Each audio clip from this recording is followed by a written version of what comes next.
me enormous satisfaction. Hear me, see that. Thank you for being so patient, Climate Connections Pastor. is produced by the Yale Center for Environmental Communication. To hear more stories like this, visit climateconnections.org.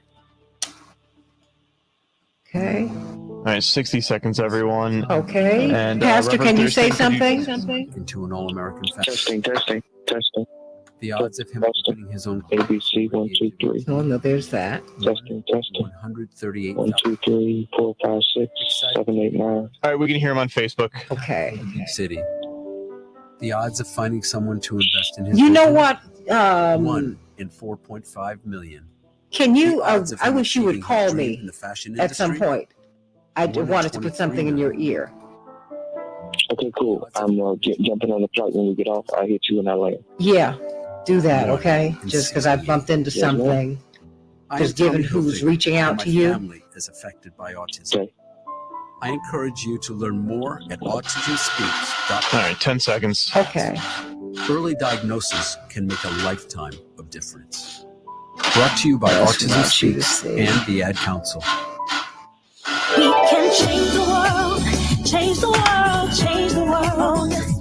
We can change the world, we can change the world, change the world. This is the Santita Jackson Show. War and hate to a place of love, it's not too late.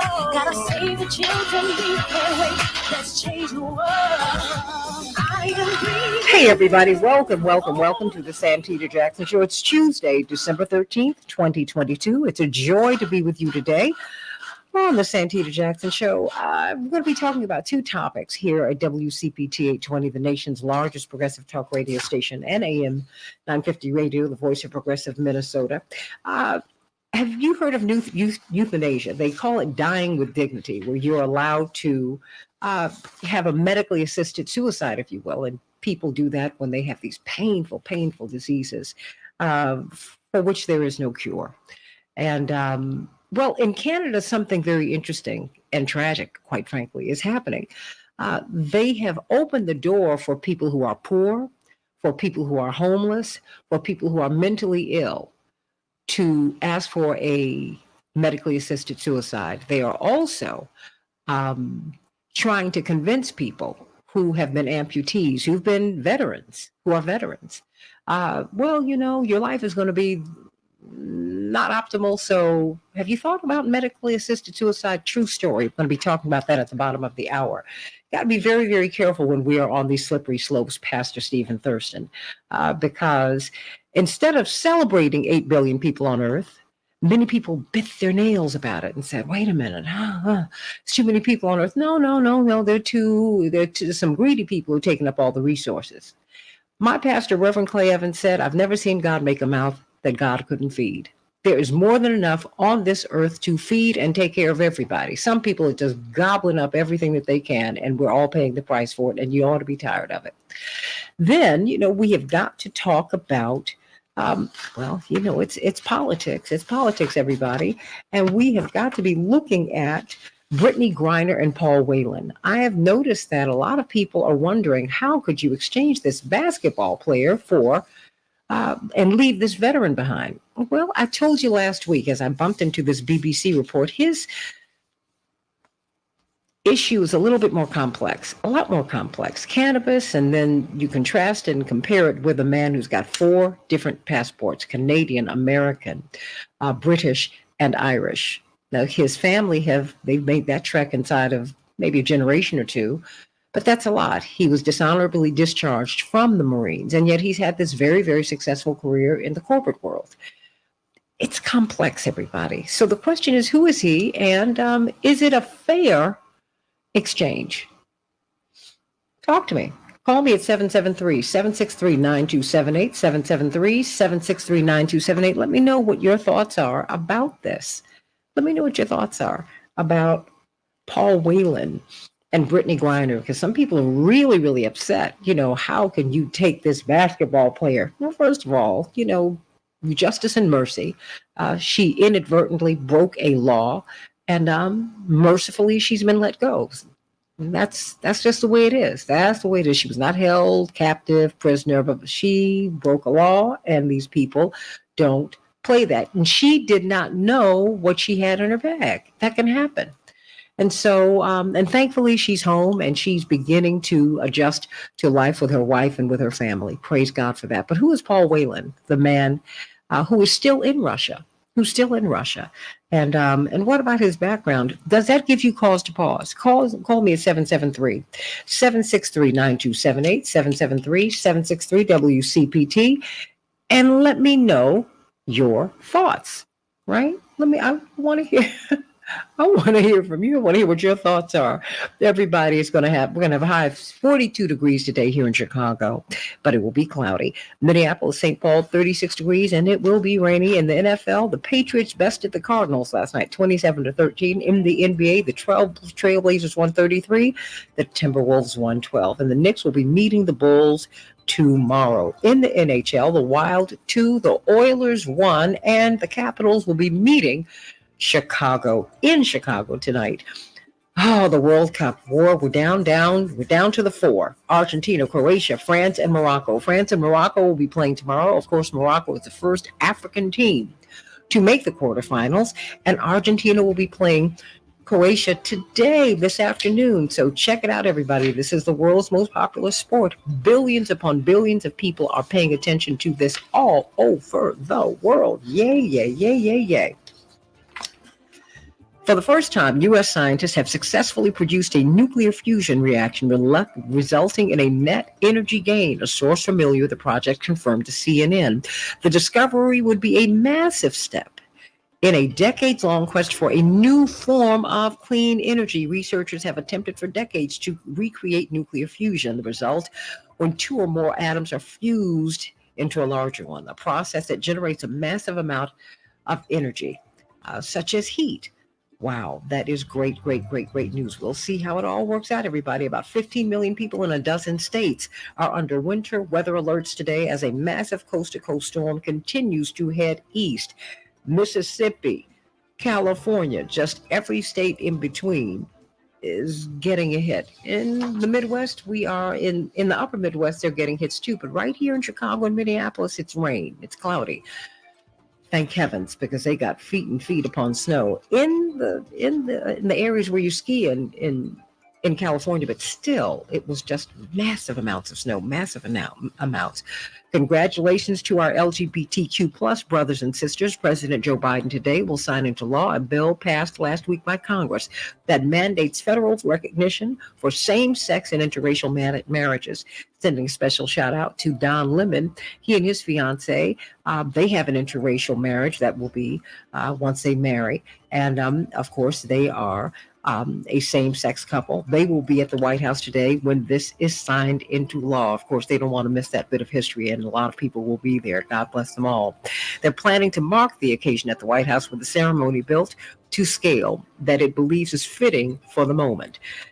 God bless him. I wonder if Clarence Thomas and his wife will be there. What do you think, Pastor Thurston? Okay. I was just asking. Somebody's being petty today. No, I'm not being petty. I'm just, keeping it 100. I'm just keeping it 100. I never said I didn't have snark. But check this out. Hundreds of Oath Keepers said they were or are employed by the U.S. Department of Homeland Security, according to a report. Isn't that interesting?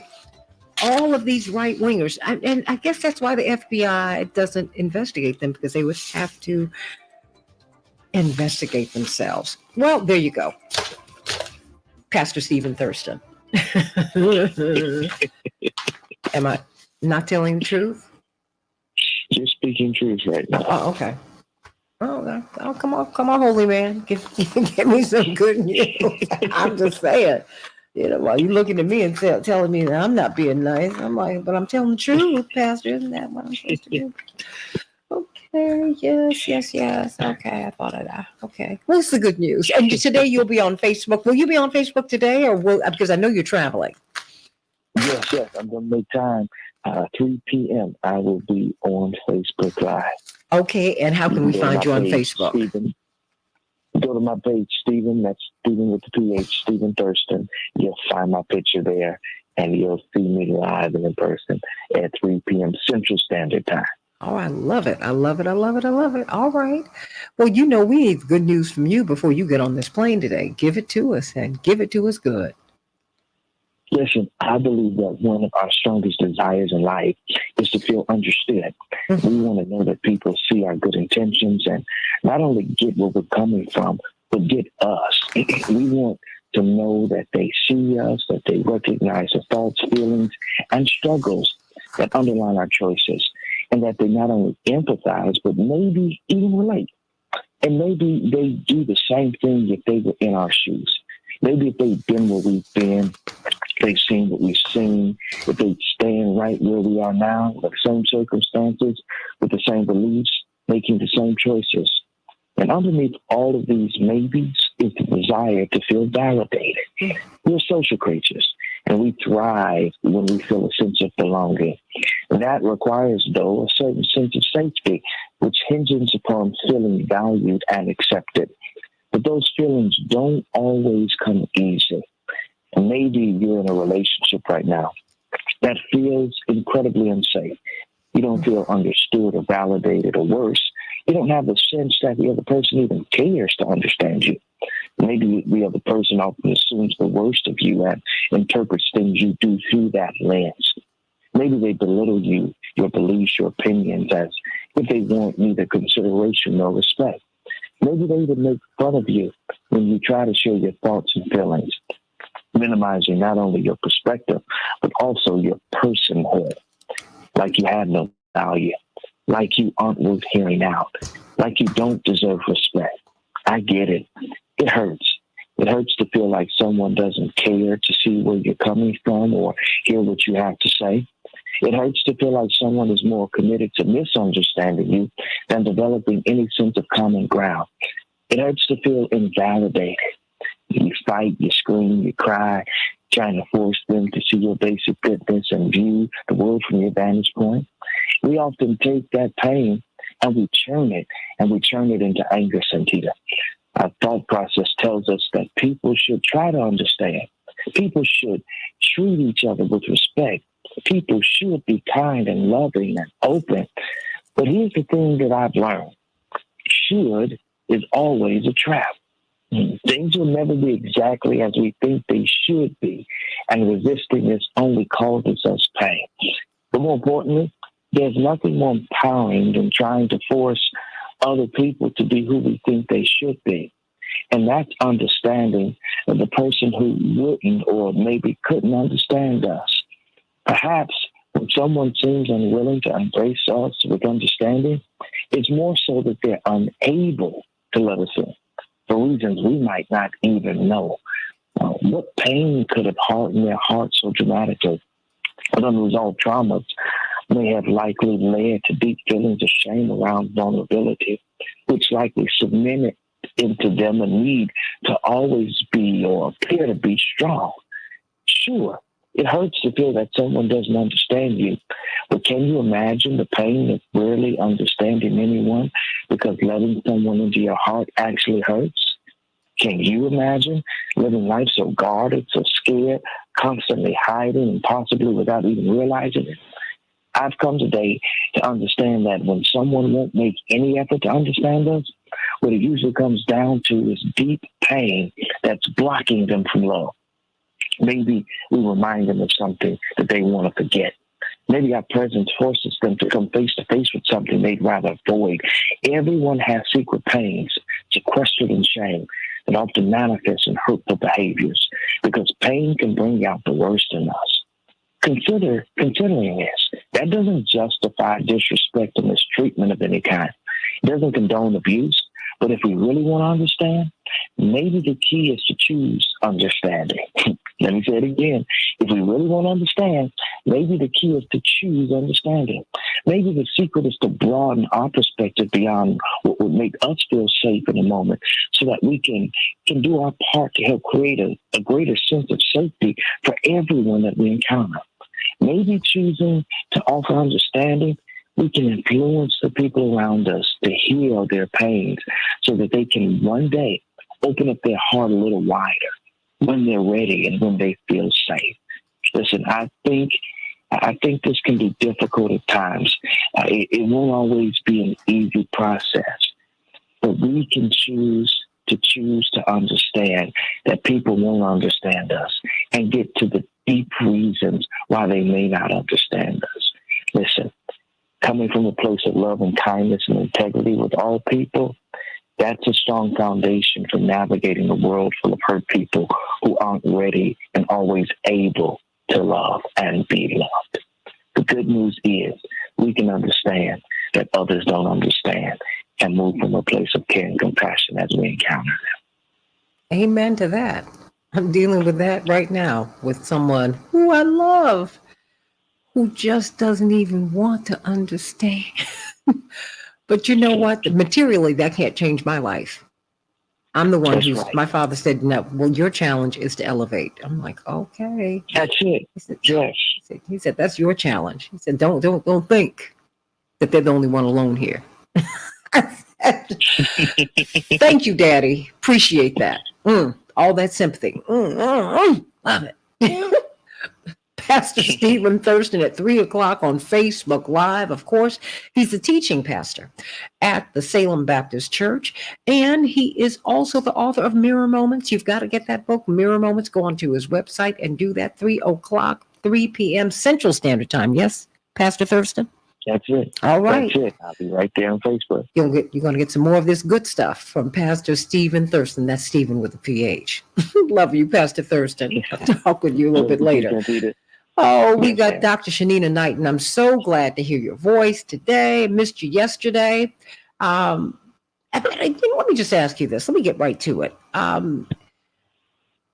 We're 3 years into this pandemic, and it just seems like there's a lot that we don't get. As we're going into, and we're a little more than a week away from Christmas. I mean, we are in the season. People are going to start traveling this weekend, and we are going to be, you don't see people masked up anymore. You can't get these tests without paying for them anymore. It's just a lot. We've let our guard down. What would you recommend that we do? Just kind of give us a short list of what we should be doing going into this season so that we can take care of ourselves as we celebrate the holiday with our loved ones. I think you just said it, Santita. You said what people ain't got going on, but that's what we have to try to figure out, believe it or not, because those are the things that are going to keep us safe. And someone literally was asking me, they was like, well, why all of the RSV? Why all of the flu? Why all of the COVID? And it is because we have de-implemented all of this stuff, which means that we took it away, opposed to being able to consistently keep it going until we were sure that we were out of the pandemic, not realizing that the boosters and the vaccines were masking the problem, and that, yes, wow, it was the intent of scientists to have a solution to the problem by developing the vaccines. I've been saying from the beginning of time that vaccines and traditionally are good at reducing the severity of symptoms. Even when, for example, you would get the flu vaccine, the goal is so you wouldn't have this outward display of symptoms. When you got the chickenpox vaccine, it primed your body for it, so that way you wouldn't have an outward expression of chickenpox. And so this whole notion that the vaccines intentionally were going to cure COVID was crazy to me, that message was being falsely shared. And here it is, we are again, that because we know that, viruses and different illnesses can mutate, we assume that, yes, it was going to automatically get rid of. And until we had those answers, masks should have continued. Hand hygiene should have continued. Environmental cleaning should have continued. Physically distancing should have continued. Questionnaires and screenings of individuals to understand if they were high risk should have continued. Jobs and their sick policies, the flexibility of being able to work at home or work in different locations should have continued. Schools, whether they created, creative plans of staggering care, making sure that they kept the environmental cleaning going, even within schools, should have continued. And so I was expressing to someone, I said, when we look at these RSV cases and somebody like, well, what is going on? The last time all kids may have not necessarily been at school, or we might have, and then they were masked, right? And so they were at school and they were masked. There was environmental cleaning happening. And now we have older siblings that are returning to school and they're going back and they're taking, let's say, some sort of illness home to baby brother, baby sister. You have, protocols that have been dropped inside of daycares. And so now people's babies are around others that, transmission happening between, let's say, the actual daycare workers of going from baby to baby. The reason you're seeing RSV outbreaks in different facilities. So we're looking at human behavior prevail over what it is we thought or assumed that medicine would be able to fix, and not understanding that all of these things were supposed to work together. So in this holiday season, when someone asks, what is it that I should be doing to keep myself safe? I'm going to remind them we have the tools in our toolbox. It's just about how mindful are we with using those tools and how well are we using those tools. That means that we should be diligent about cleaning our hands, not hurrying it up and running it up underwater and assuming that it's clean. That is the first and most important thing that I will tell someone, Santita. And for the sake of time, I'm going to stop there. But I'm telling you that hand hygiene is the single most important thing that people should be doing to stay safe during this time. Mic drop on that. I hear you. Wash your hands. Have that hand sanitizer, everybody. Please be careful. Let's talk about euthanasia in Canada. They're now offering the opportunity for people to engage in medically assisted suicide if they are poor, if they are homeless, if they are amputees. People are trying, medical officials are trying to talk people into suicide. Because, your life, you're not going to be well. Wow. Back with more of the Santita Jackson Show in just a minute. Have you heard of anything so crazy, Dr. Knighton? I haven't. Girl, medically assisted suicide for the poor. Whew. I said, wow. Yeah, that's something. I said, y'all, you ain't going to heaven on that. I know this. This is terrible. I came across this story like last week because this woman was saying, they were trying to convince me to engage in a medically assisted suicide. She said, because I'm an amputee, I could not get my home right. I'm precariously housed. Let's just put it that way. It's so evil. It's just so evil. No, Oh, whew. So everybody call me at 773-763-9278, 773-763-WCPT. Let me know what you think about that. Because it's legal in Canada. It is legal. They have continued to update this law so that people will be able to kill themselves, and in fact, they will be incentivized to kill themselves if they cannot get their home, if they're going to be homeless, if they can't get by on $1,200 a month. Where in the Western world can you get by on $1,200 a month? And when you've got more billionaires who were made during this pandemic than at any time in history, how is it that you're going to tell me there is no money here? I mean, I'm infuriated by this. Really. Let's not forget that war that's being funded right now. Oh, wait a minute. It's costing everybody at least $200 a day. Mm-hmm. I'm like, but we ain't got money. Girl, don't get okay. We don't have money. Tell me. Come on. You mean to tell me? I'm sorry. I said the math ain't mathing. The math ain't mathing. Yeah, and the math ain't mathing. Here, you want to come up with reasons to keep people out of school. for us not to graduate and develop more nurses and more physicians and more physicians assistants and on and on. I mean, that's what we're looking to do. That we're trying to disincentivize school for people. We have a country of 330 million people, a little more than 900,000 hospital beds. That is ridiculous. So when you hear, oh my God, we're overrun, people are so sick, I'm like, you can't even get a hospital bed if you're sick. And you got your boss on your back telling you better come into work. So, I mean, come on, Dr. Knight. But it's problems though. Like, thing is though, Santita, another thing people ain't talking about, our baby boomers are retiring. And so that's something else that we don't take into account, is that we been knew that it was going to be a shortage of healthcare workers. Sending Keith McHenry, Attorney Batillo, and Chaparral through. Shameful. All of that stuff is coming to fruition. Them people are like, I don't care about learning telehealth. Give me my retirement package. 45 seconds, everyone. Well, just keep listening to this. Listen to this discussion. If you want to jump in, you're more than welcome to. But I've got one of my personal heroes, the co-founder of Food Not Bombs. In fact, they've been trying to give away food, and they've been facing arrest for that. You can believe that. It's crazy. That's the word right there. Food not bombs. Food not bombs. Yeah. Thank you. No, thank you. Thank you. Food not bombs. Robert Patillo, how you doing? I'm well. How are you? It's wonderful hearing your voice. 10 seconds, everybody. Let me know if I can be helpful, Robert. Will do. Okay. Yes, ma'am. Because I've talked to some people about you in Maryland. Stand by. Change the world, change the world.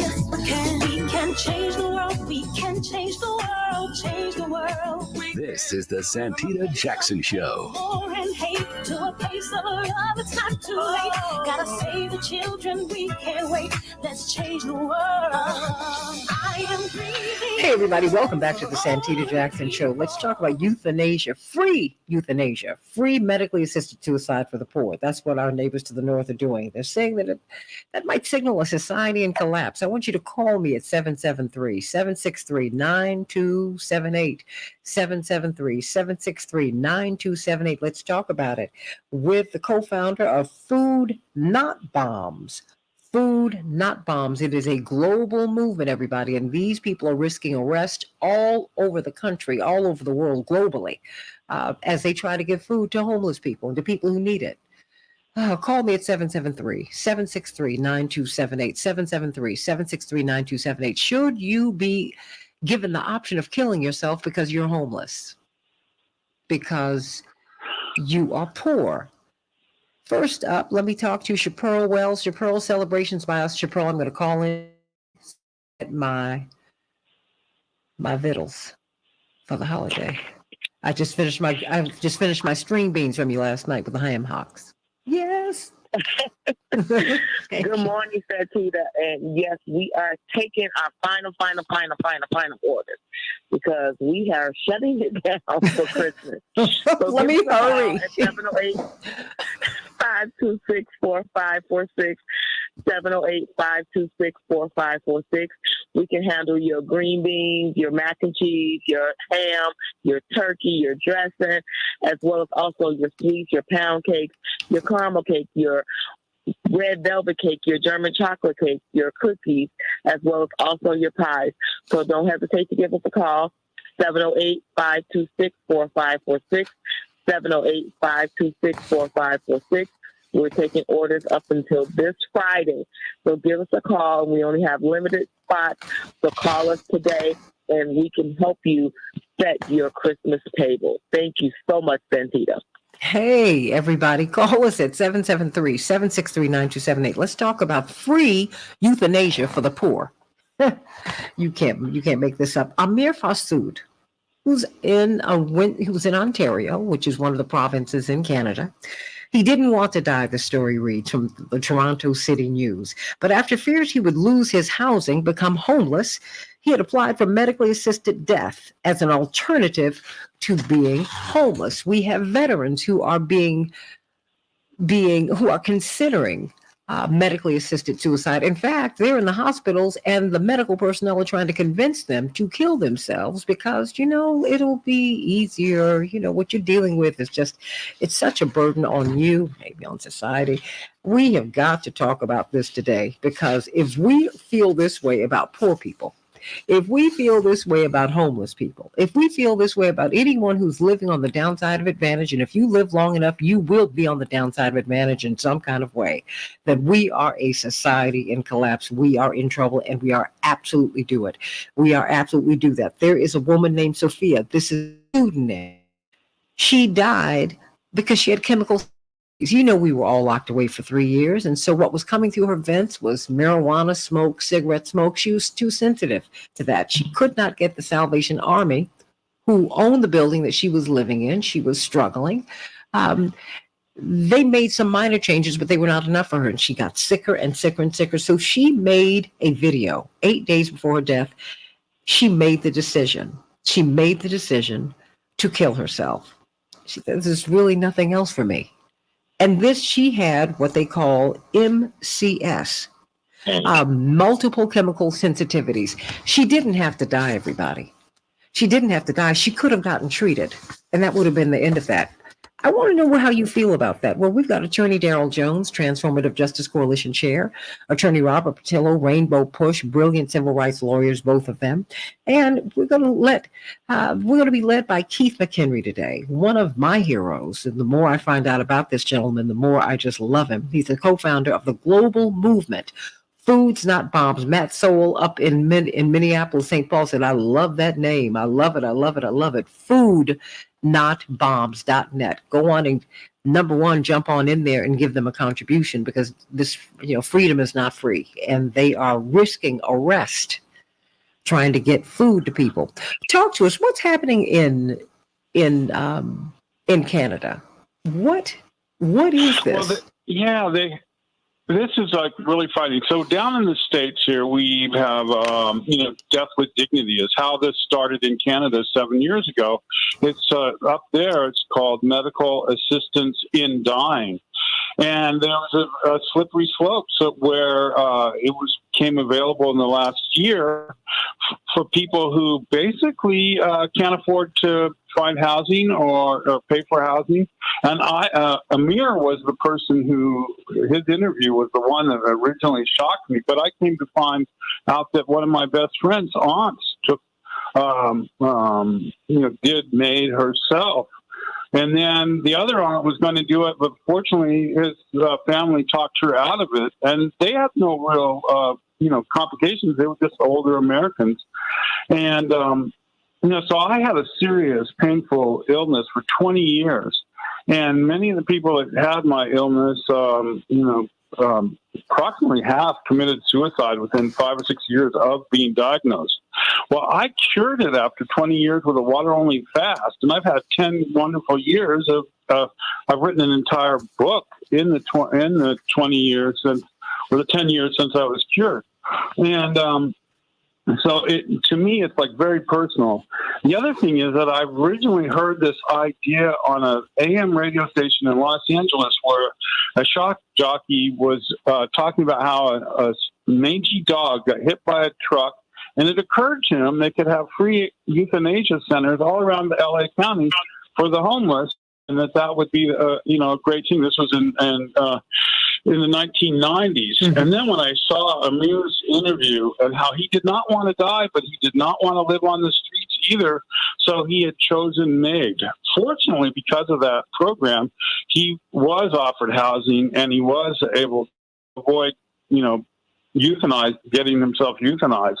But as you said, there was like quite a number of people reported that the healthcare professional that they were seeing would go, in one case, they said, well, it's going to cost you $1,500 a day to stay in the hospital. Maybe you should consider the medical assistance in dying program instead. And No. Stop. Slowly say that one more time. I don't want anyone to miss that. Keith McHenry, the co-founder of Food Not Bombs. What happened? Yes. Yeah, so quite a number of people have reported in Canada and Canadian media that they were, in one case, or this is a number of cases where the medical expenses, in this one case, it was the doctor said, well, it's $1,500 a day to stay in the hospital. Maybe you should consider the medical assistance in dying program instead. And that is also, you would refer to a veteran who spoke to the House of Commons, Christine Geltler, and she received a letter because she was having trouble getting her wheelchair accessible, ramps and so on for her housing, or be moved to housing where she could come and go independently in her wheelchair. And they sent a letter. This is her quote, says, I have a letter saying that if you are so desperate, madam, we can offer you MAID, medical assistance in dying. And this is a person who was injured in the military, in the Canadian military, defending Canada. And that's the letter that they sent. So this other frightening thing is now, so back when death with dignity was first proposed and laws like in Oregon and California were passed, it was like you were terminally ill, you weren't going to survive, and you were in massive pain, and this was kind of made some sense. But now, in March of 2023, if you are depressed in Canada or have some other mental health issue that you're struggling with, you can also opt in for MAID. So, and you're supposed to be mentally competent, but you still at the same time have a mental condition, and you're over 18, you can sign up to have yourself euthanized. It's absolutely, that's incredible. I mean, I'm a deeply religious woman, and and so I don't believe it's over until God says it's over. So let me just put that out there right now. And so I just don't believe in that. I'm not saying I don't believe in euthanasia, but I think that people should have the option. But you should not talk people into euthanasia, into killing themselves because they don't have housing, because they cannot, because they're afraid they're not going to be able to eat. I mean, Keith McHenry, this is inhumane. And to me, it is indicative, as you have said, of a society in collapse. Yeah, see, the thing that I am fearful for is already we have this amazing level of anti-homeless propaganda that goes out. And, as anybody that feeds the homeless, is probably aware, you get quite a lot of hate mail and so on for enabling, the mentally ill by feeding them and so on. So this is just opening the door to ultimately what I fear are like a surplus population control aspect of society, where life is so cheap that you just assume people would that it's better off that they're euthanized, and basically considering people that can't afford housing to be useless eaters. And there's already proposals in California, for instance, to place everybody in massive shelters and to declare people incompetent. And I've already had friends who are wonderful, beautiful friends, but just quirky, who have actually already been placed in mental hospitals and subjected to horrible medical practices and so on. They're currently suffering. In a couple of cases, people have actually passed away as a result. And we have this, program called the CARES Courts, which is to me one step closer towards, just objectifying, dehumanizing the homeless even more. And I'm very, very concerned that what's going to happen is people will be so callous about this that they will, support, large mass euthanasia programs in the United States just because people can't afford housing. And there's like millions of people now that are facing homelessness at this rate. And it's just, to me, a slippery slope. And I'm very concerned that if Americans become so callous to this idea and really open to the possibility, as is happening in Canada.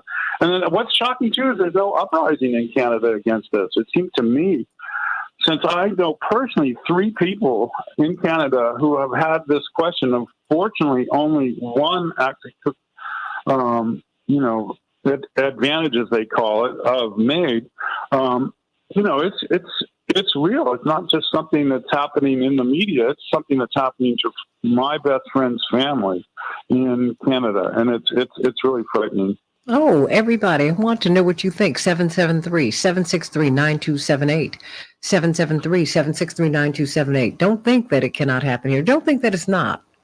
I put nothing past anyone, and I think that we need to examine our values. We're talking with Keith McHenry, the co-founder of Food Not Bombs. You've got a real fan up there in Minneapolis, St. Paul, with my guy, Matt Sowell, who's saying universal health care is a human right. It should be a crime to have a cure for a sickness or disease and not help the people that need it. And it should be a crime for people to be homeless. It should be a crime for people to be hungry. It should be a crime to be impoverished. It is criminal. It is criminal. Yeah, it is really criminal. Is. One thing, I don't know if you happen to see this. So there's a clothing company from Quebec called Simons, and they ran a 3-minute ad of a woman named Jennifer Hatch, who was 37. She also was finding it impossible to find housing for her medical condition, and so she was featured in a 3-minute ad called "All Is Beauty." And it's this very Orwellian, little film showing how much people, that she's gathered with all of her friends on the beach and everything before she's going to get medical assisted in dying. And she's like all, glorious. It's so beautiful, the last days of my life. And it turns out she had no interest in dying whatsoever. And yet she's featured in this ad.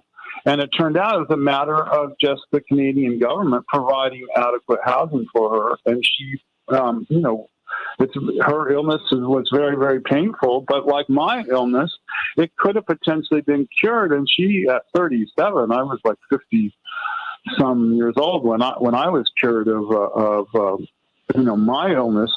And just a shame. She could have lived 30, 40, 50 more years. And who knows what she could have accomplished. And just to snuff out her life because it was inconvenient to provide housing is just, it's outrageous. So is there an inconvenient for whom? Robert Patillo, your thoughts about this?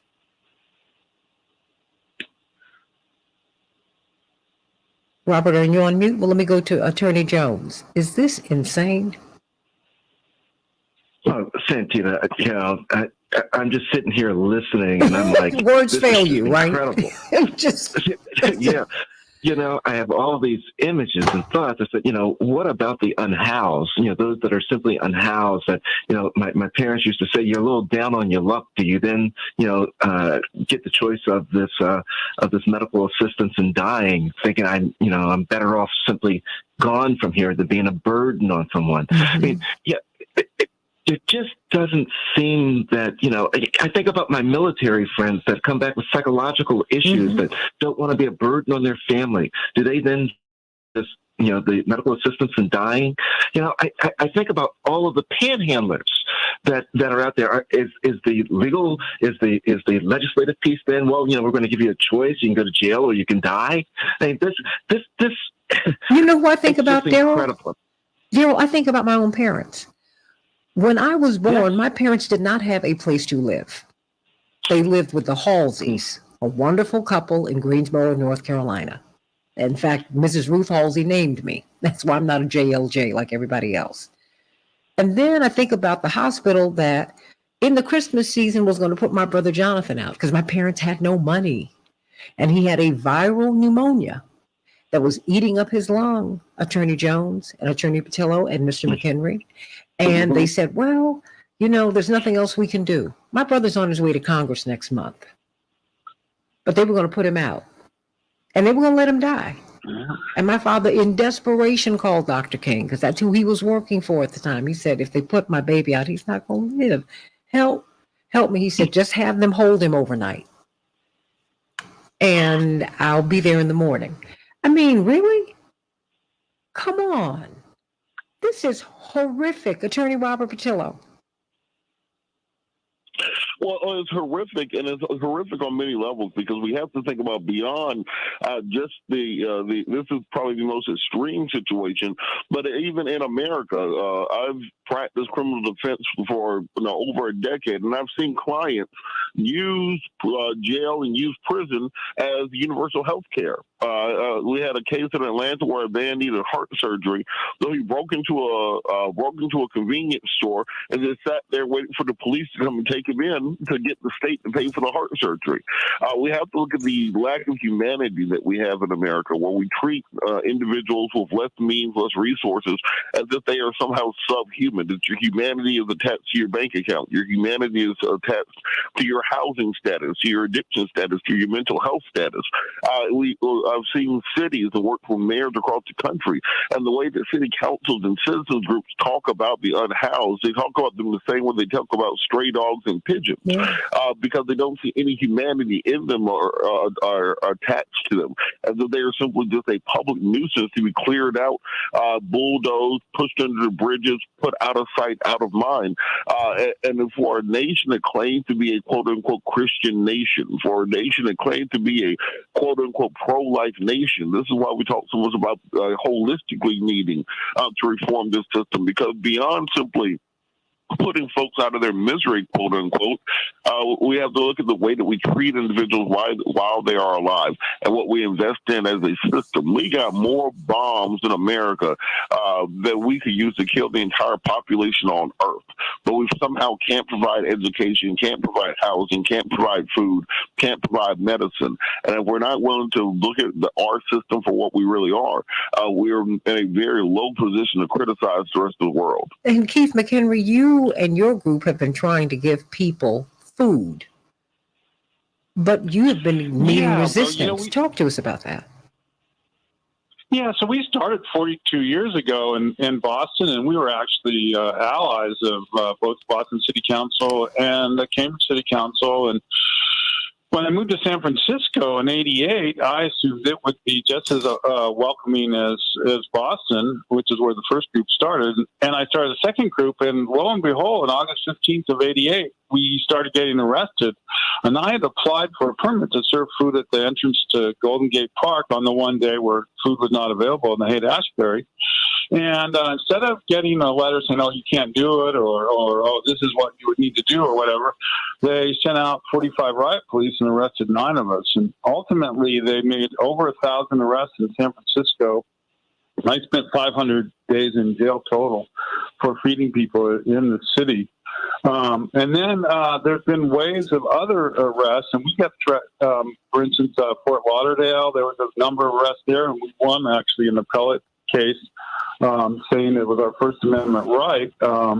And the judge actually who wrote the opinion, quoted people like Jesus and so on as being, verification that it is communicating with the world and it is your right to share food with people in the streets. And then, here in Santa Cruz, we have a law that was passed against serving food at where we do share food every day. We've been out for 1,002 days in a row because all the indoor soup kitchens had to close pandemic, and they've yet to open. And so we are taking up that slack. Yet the city's evicted us 8 times from 8 different locations, and continually harasses us to try. And we were threatened with arrest on Saturday when the rain was unbelievable, and we moved into a parking garage to serve, and they were saying we were loitering in the parking garage and tried to get rid of us from there. So, and I did 18 days in jail in Orlando for feeding people. We had a total of 1,000 arrests in San Francisco for serving food in the about over an 8-year period of time. We also, the FBI Joint Terrorism Task Force, declared us a credible national security threat on August 29th of '88 in a letter to the field office of the FBI, the San Francisco field office.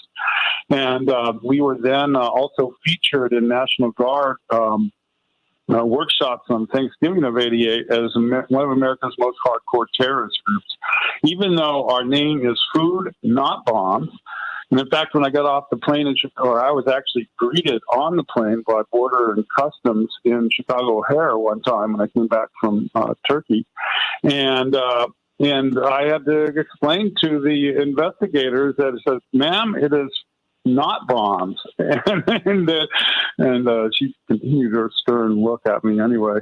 No, hold on. I want you to stay right there. This segment's going to run a little long. We are definitely going to talk about Brittany Griner in the next block. But I wanted you all to hear this story because I came across it a little more than a week ago, and I was incredulous, and I still am. And I think we are all on the slippery slope, the so-called Western world, the developed world.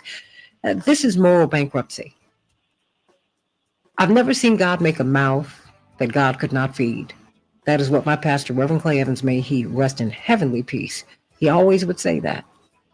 I've never seen God have a vision without making provision. We're all the visions of God. And the way has been made for us on earth before we even got here. But you have so many greedy people. And we have so many misplaced priorities. And we're the ones who have to fight.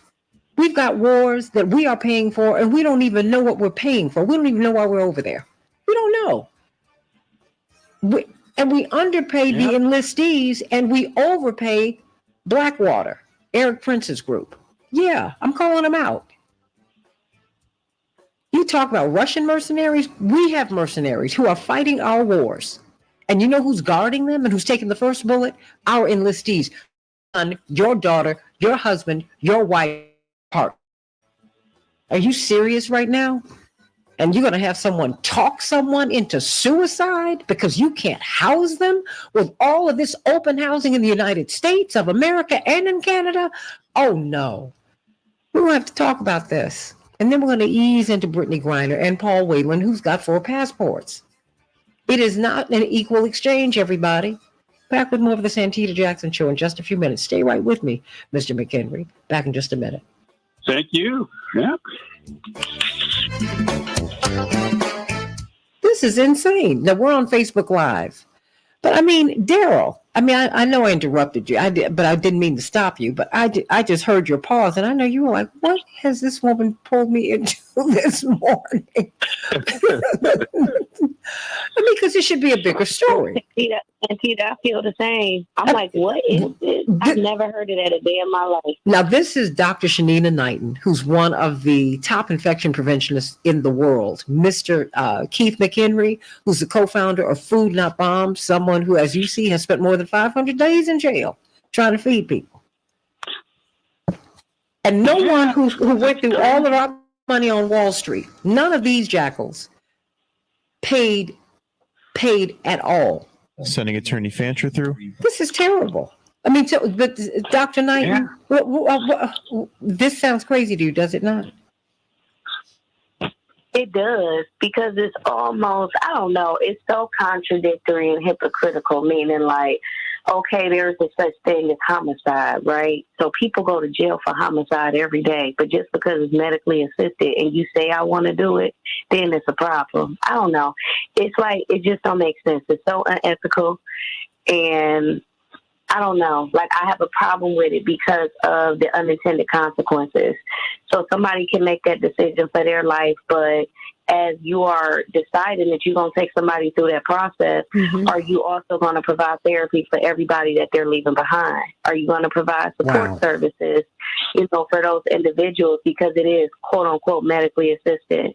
So I don't know. Like, I think there are a lot of ethical issues that goes into that to me doesn't make sense. And then I also topple that with the fact that food, right? We talk about food, we talk about the environment, we talk about all of this stuff. You talk about the one gentleman just said like, hey, I went on a water diet and I was able to reduce or reverse my disease ailment. And so you think about the fact that the solution is automatic death, but what if we actually started feeding people healthier foods and took paint thinners, out of foods and took, carcinogens out of food and did all of the things that we needed to do to actually restore health, then maybe we wouldn't be talking about death so much. So I think it's just unethical in that is the solution to the problem.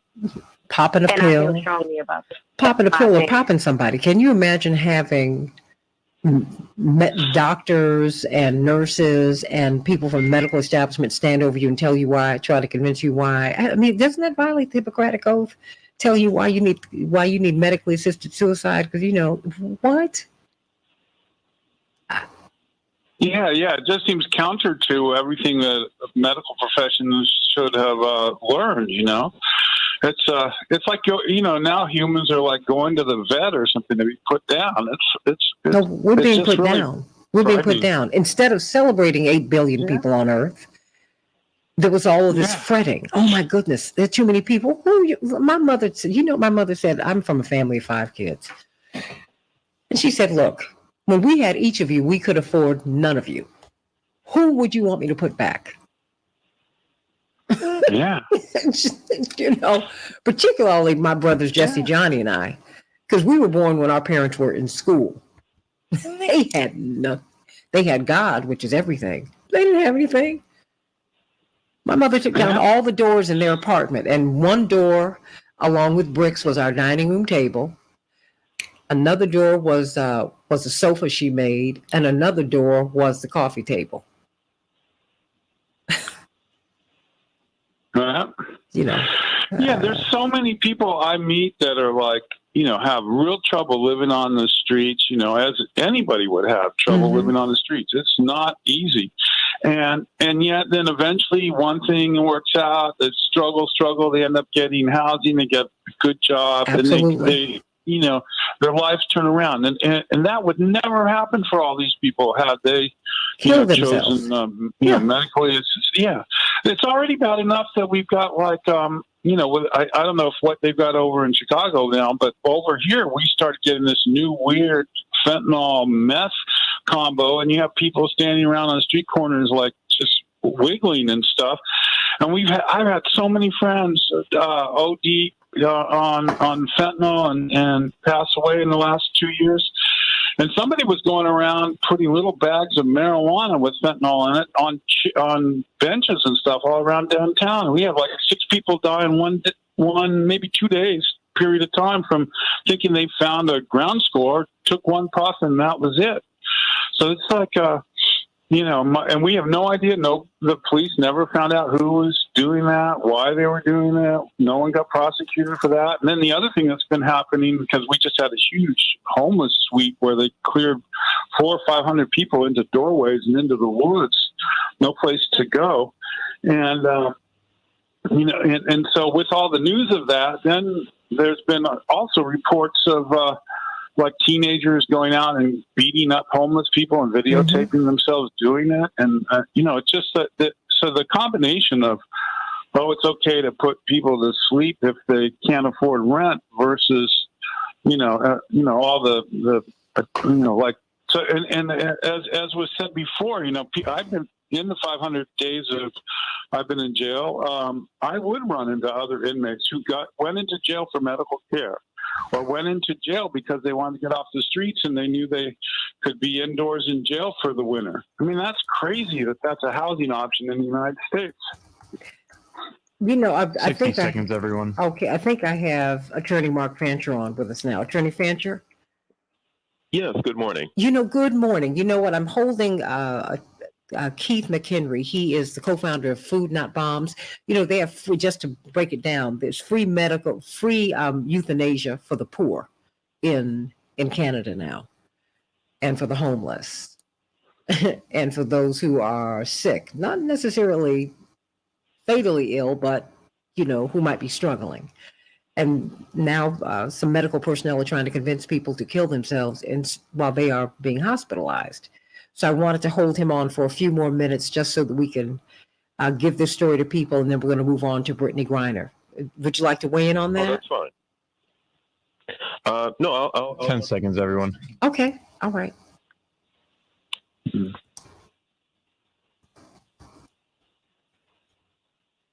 can change the world, change the world, change the world.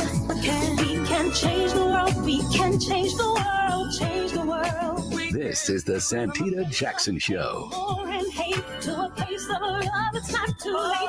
Gotta save the children, we can't wait. Let's change the world. Hey, everybody. Hey. Welcome to the Santita Jackson Show. It's Tuesday, December 13th, 2022. I'm Santita Jackson. We've been talking about free euthanasia. Free euthanasia for the poor, for the homeless, for people who have some kind of sickness. It might not be, sickness that is terminal. But if you're going to be a burden on society, maybe you just need to consider suicide. That is what some medical personnel are trying to convince people to do. Amputees, veterans who are amputees, all of that. That's happening in Canada. And you know what? In a soft way, we're seeing it creep in here because their human life has been so devalued. So let's talk about that. And then we're going to be talking about Brittany Griner and Paul Whelan. Who is he? 4 passports? Really? Okay. Okay. And he's a veteran who was dishonorably discharged, but he's got a successful corporate career. I want Mr. Whelan home too, but it's not an even exchange. So many people are up in arms that we've left this veteran behind, but his story is a little bit more complex, so let's talk about it. Let me get to a few of these headlines so that we can get to the rest of the show, everybody. Chicago, a high of 42 degrees.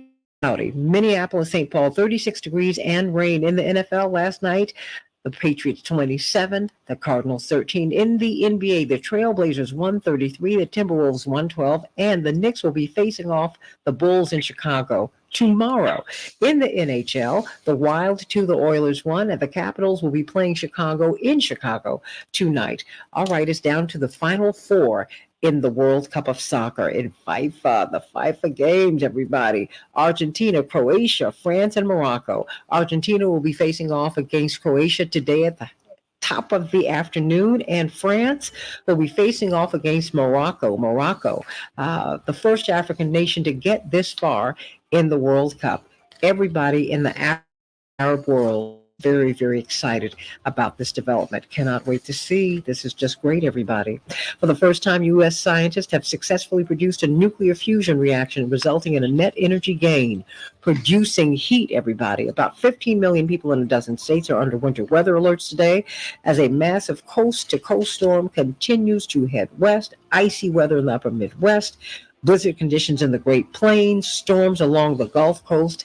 Everybody, please take care of yourselves. President Joe Biden today will sign into law a bill passed last week by Congress that mandates federal recognition for same-sex and interracial marriages. The White House is planning to mark the occasion in a big way today.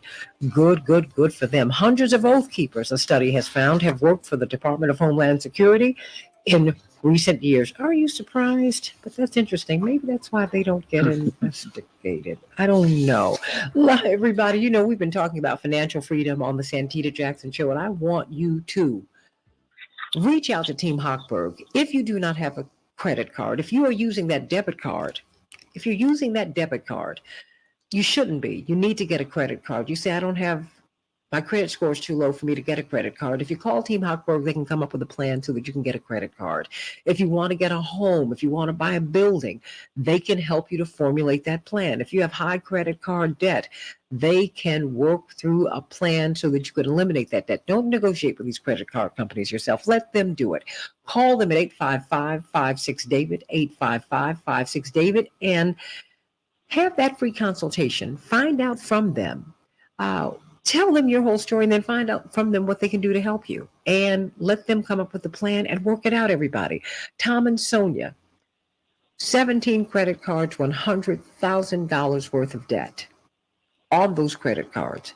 They were struggling to keep up with the mortgage in their home. They were looking at losing their home. Well, they reached out to Team Hochberg. They said, well, look, this can't hurt. Well, Team Hochberg came up with a plan, lowered their credit card payments by more than $2,800 a month. They were able to save their home, got them a loan. It could be you. So many Americans are struggling, trying to keep our heads above water. So do this, everybody. Reach out to Team Hochberg today. Go to 56david.com. Check them out online, but call them at 855-56-DAVID, 855-56-DAVID. I promise you, They'll be a godsend. We've been talking as we move into the Brittany Griner discussion, but I did want to wrap this up because I feel this is so important.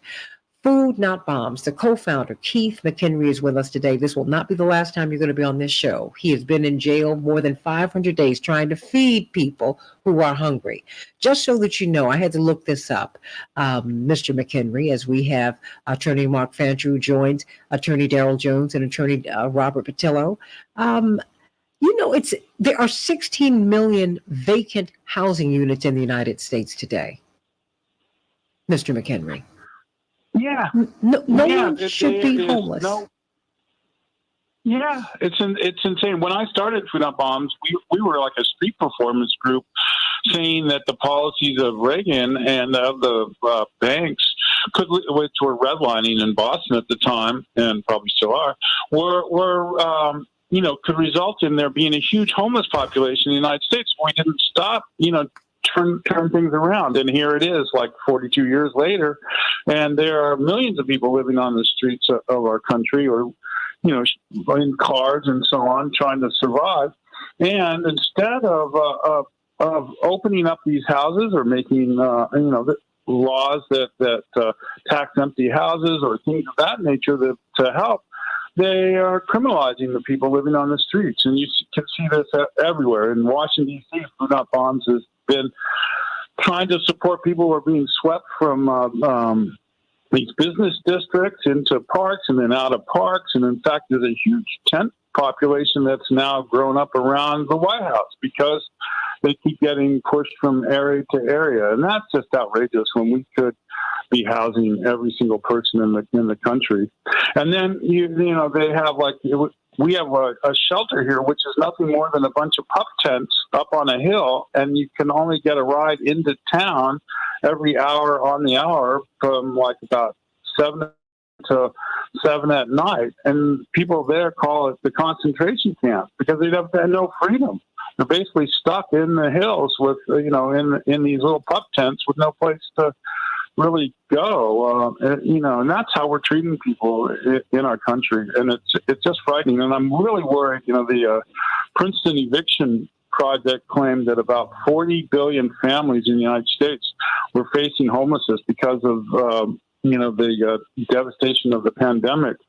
And we know that the U.S.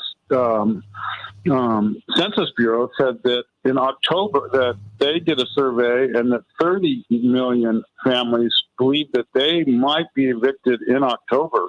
And I think a huge number of them were. Unfortunately, many were moved to people's couches and stuff, But eventually, later this winter, many of those tens of thousands of people are going to end up in pup tents on street corners or sleeping in doorways. And we sent enough money in weapons to Ukraine at the beginning of the war to end homelessness in the United States, according to the Housing and Urban Development. And yet we chose to instead send weapons to to Ukraine instead of house our people. And there was no vote on that or anything. We just let's send $40 billion off to fight a war in a far-off land. And we just had the largest military budget ever passed, just happened. And they added money to it. Or anything. The amount of money they added to it was exactly what HUD says is enough to end homelessness in the United States. Is there not it's obvious that we have our veterans are living in the streets. We have so many people, in Santa Cruz, many of my friends that eat with me every day at the town clock are the actual construction workers who built Santa Cruz and who were injured while building our town. And yet now they live in pup tents along the river. I mean, that's crazy. So, and I learned this because I had a broken back and I'd be in a walker myself after my 2 surgeries, and everybody go, "Oh, I have that walker. I fell off of this building and this scaffolding, and I was crushed by this piece of concrete. I had a broken back, and and so I'd start hearing all these stories of all these people who became homeless just directly because of construction injuries. And obviously that's not the only way. I myself have been homeless 5 times from medical crises, and so I was homeless. I was home in this illness that I overcame after 20 years. I started out my days with that disease, living on the streets of Tucson, Arizona. And then I never, my bills were $25,000 for emergency room visits. And thankfully, I was able to get, I convinced the creditors to not hound me, because I was like, look, if I have $25,000, I would rent an apartment. But right now, I'm staying on a street corner with nothing. What are you talking about? So, this is just it's a shame. We could house everybody, and yet we actually choose to send money. So in all this bombs too that we're producing, it's not like you were saying earlier. It's not going to the poor guys that are, have joined the military thinking that they were going to, get maybe a college degree or something, which hopefully they will do it. But while Blackwater is making, like hundreds of dollars an hour to every, these people have six-figure salaries. They have six-figure salaries. But before you go, I wanted you to just restate for the audience what's happening in Canada in terms of their law that's allowing this. Because I think that's what was so stunning to me, that that the law states that poor and homeless people can apply for medically assisted suicide simply because they're poor or homeless. Yeah, so they have medical assistance in dying, and they created a cute name called MAID, MAID, and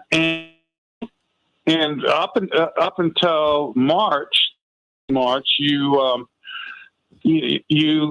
you just couldn't pay your bills or your medical bills, or you couldn't find safe housing, or just couldn't, in the case of the person that first alerted to me to this issue, the man in Amir in St. Catharines, Ontario, he just couldn't afford it. He never could find another apartment, and he didn't want to be homeless, and so he chose MAID instead. And he had no more ailments than any other 60-year-old person, who has arthritis and stuff. And he did not want to die. He told the TV company, City News in Canada, that he was not interested in dying, but he just knew that at his age he couldn't live in a freezing cold. St. Catharines is incredibly cold. It's just north of Buffalo, and and who would want to stand around outside in sub-zero weather? I've done that myself as a homeless person in Boston with ice up to my legs. So now, though, in March, if you are depressed or have a mental health issue, you can also take advantage, as they say, of MAID and have yourself euthanized because you're depressed, and who isn't on occasion, depressed or having, anxiety or something like that. Well, the solution should not be to end your life. Things could really turn around. You could have, an amazing future. And that happened to me. My illness, roughly half the people that had it, committed suicide within about 5 years of being diagnosed.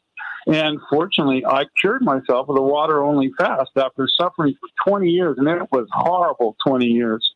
But then the last 10, I've written my latest book, Soup Street, and a memoir of my life, and I would have never done that had I decided that I couldn't take it anymore and killed myself when I was writhing in pain, homeless in Tucson. Well, they say, suicide is a permanent solution to a temporary problem.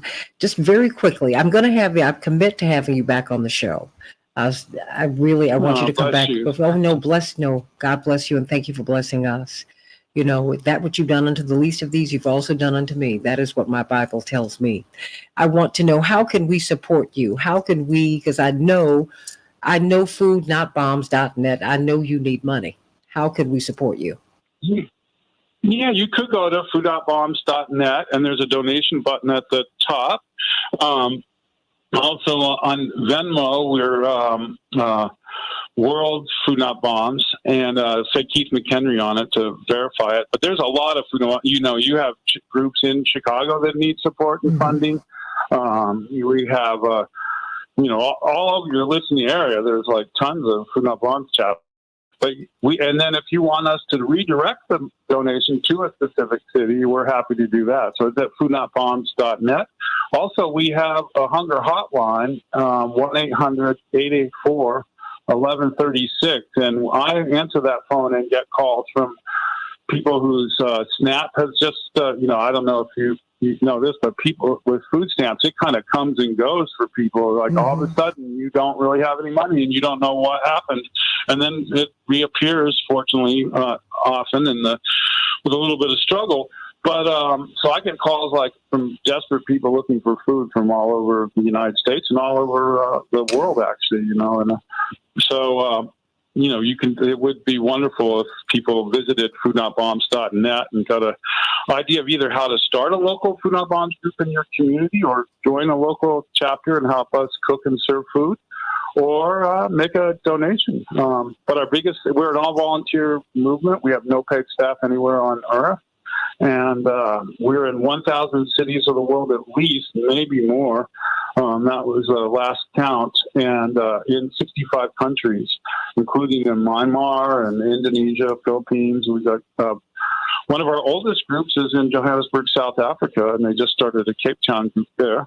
And we have groups all over Latin America and Canada, all major cities of Canada, and 500 cities in the United States. So, we are going strong. And unfortunately, hunger and poverty seems to be a growing phenomenon worldwide. And so we're on the front lines of that crisis. And in our city, because of COVID, the annual Christmas meal by the veterans can't happen indoors, so we are doing it again for the third Christmas in a row outside at the town clock in Santa Cruz, California. That'll be we've been out there over 1,000 days since they closed all the indoor soup kitchens, and we're still rocking along. And a lot of Food Not Bombs chapters are filling that void left by the pandemic and the closing of other meal programs that had to shut down because of the safety issues and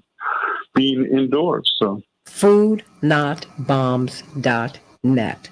foodnotbombs.net. They deserve your support.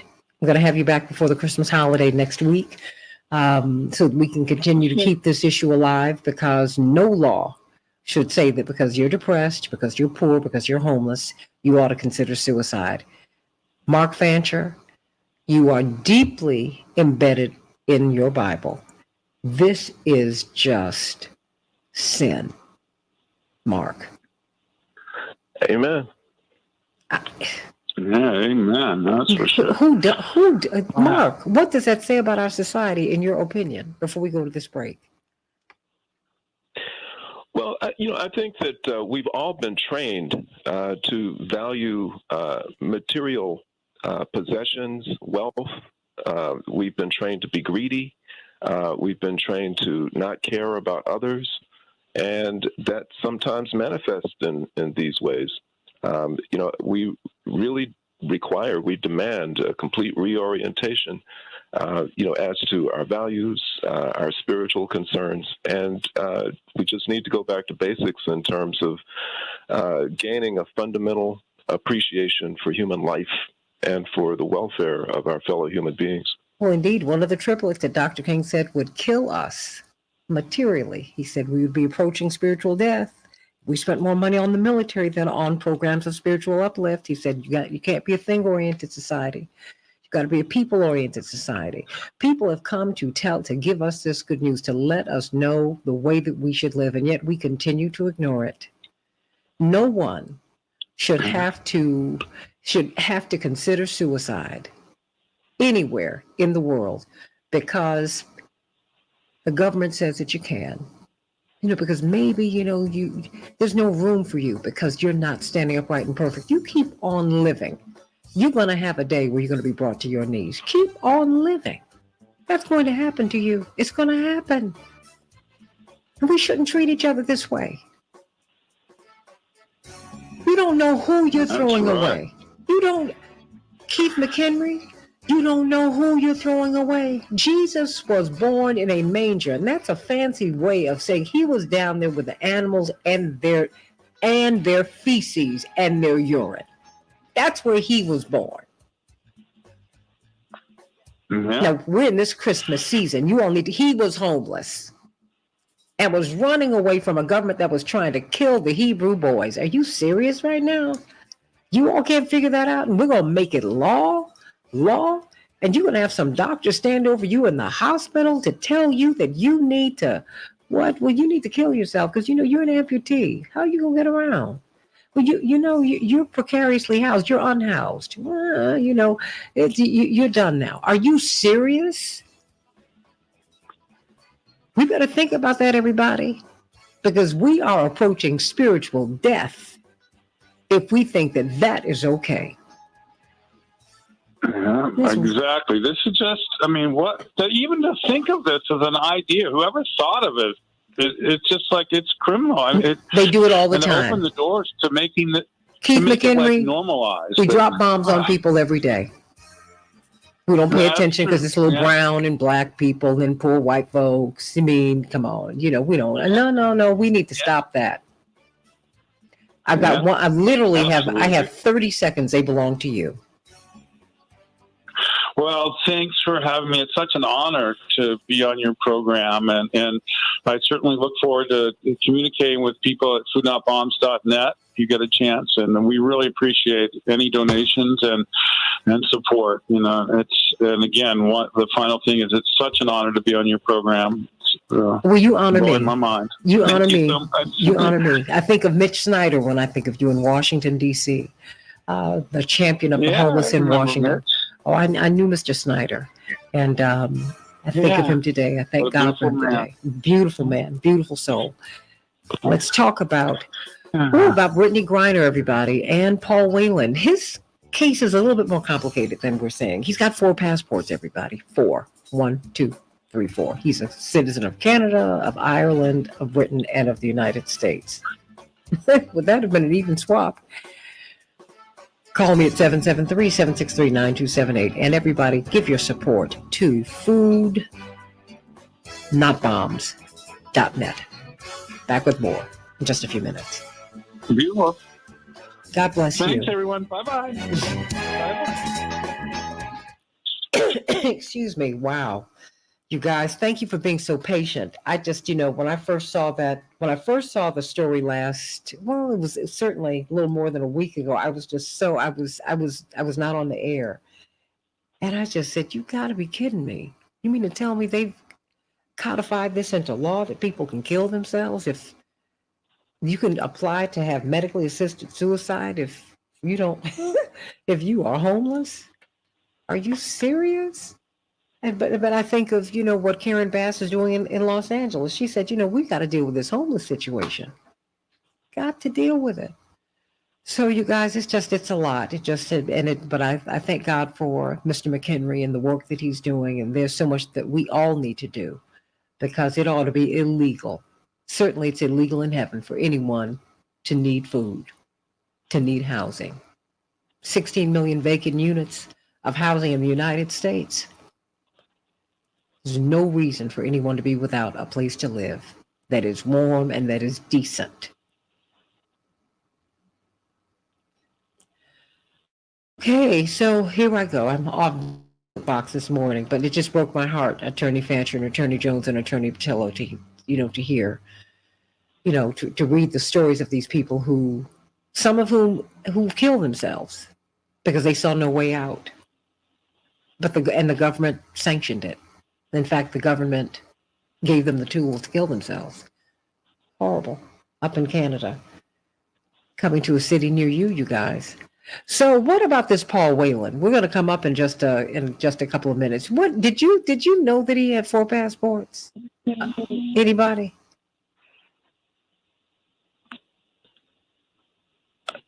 Mark, jump in, everybody. Yeah, I had not been paying much attention to him at all. I mean, I did hear passing references to things about him that were peculiar. Suggested to me that there was more than, Ozzie Nelson, roaming freely through Russia. Yeah, there's that. But beyond that, yeah. No, it was odd because the first time I read it, well, of course, this came out like in 2019. I pulled some old stories, but the first time I read it in its current iteration was on the BBC. I said, okay, wait a minute. He's got not one, not two, but four passports. I said, that's a little odd. I mean, and it's just it is just very interesting as so many people are so alarmed by the fact that Brittany Griner was freed. I said she had some cannabis oil in her suitcase. I mean, seriously? There is nothing about this that's 60 seconds, everyone. That's similar. So yeah, I think that one of the bigger questions becomes the price of the ticket, right? Because when I look at all the allegations against Whelan, the four passports and all the questions with regards to this misconduct that he was discharged for from the military, there's just so many pieces that are there. Just hold it. I want you to say it on the air because it's just like I'm pumping the brakes. I want you all to speak to it. All of you lawyers. Robert Patillo, you still there, sweetie? I am indeed. My voice is going out a little bit, so you probably didn't hear me. Oh, okay. All right. Well, I'm coming right to you all. I'm going to start with you, Mark, then you, Attorney Jones, and then you, Attorney Patillo. Whew. 10 seconds.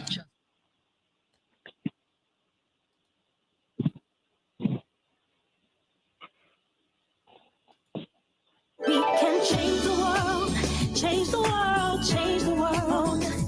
We can change the world, we can change the world, change the world. This is the Santita Jackson Show. War and hate to a place of love, it's not too late. Gotta save the children, we can't wait. Let's change the world. Let us change the world, everybody. WCPT 820, the nation's largest progressive talk radio station. Whew, boy, oh boy, oh boy. Brittany Griner is home. We've been waiting for 10 months for that to happen. And everybody's not happy about it, which is shocking and so sad. They're saying, wait a minute, you left a veteran behind, a U.S. Marine. But Paul Whelan's case is more complex. It's more complex. Certainly we want him home. We want all people who are captives to be set free. Well, maybe I can amend that, but you know what I'm saying, generally speaking, right? And but his case is more complex. We're beginning to hear, people now saying, okay, he's got 4 passports. That's interesting. He was dishonorably charged from the military as a Marine, yet he has a successful corporate career. He's been to Russia numerous times. There's a lot going on here. Attorney Mark Fancher, so what do you make of this? Well, you've mentioned some of the things that are quite odd about this individual. Such as? Not too many, middle American, all American, dad types who, spend their time on weekends watching their kids play soccer, happen to have passports to, the UK, Ireland, Canada, and the U.S. There are not too many of them who would be just roaming around Russia, just on a jaunt. There aren't too many of them who would be accused by the Russian government of being caught, quote unquote, red-handed receiving a flash drive that contains classified information. There are not too many of them who, if they claim that they're innocent after legal proceedings and after claiming that they've been framed, would decide that they're not going to file an appeal of the conviction. And say that they're just going to sit back and rely on the U.S. government to try and swap them for somebody. It just goes on. And I think that we have to do a reality check. If this man is who he claims to be, then certainly I join with everybody else in hoping that he's released. But at the same time, we do have to recognize that spying is a real thing. The CIA is a real entity. That there is vicious and contentious warfare, both hot and cold, that goes on between the U.S. and Russia. and that individuals who participate in those conflicts are part of a much bigger thing. And that it's not surprising that there are individuals who play the game covertly and play it with cunning and with skill. And sometimes they fall, and sometimes they're caught. And it is entirely possible that this is one of those guys. So I think we have to remember that. And, you know, I mean, it just fits into a bigger and broader context that I think that we too often forget. I mean, this isn't always just about individuals. You know, we're talking about a longstanding, you know, state of conflict that has existed between the U.S. and Russia for some time. I mean, even during the Obama administration, you know, they were responsible. The Obama administration was responsible or played a big role in a 2014 coup that overthrew democratically elected government in Ukraine. And then when the new government came to power there, they began to attack the Donbass region, which was, you know, populated by a number of people who regarded themselves as trying to be separate from Ukraine. It resulted in 14,000 deaths.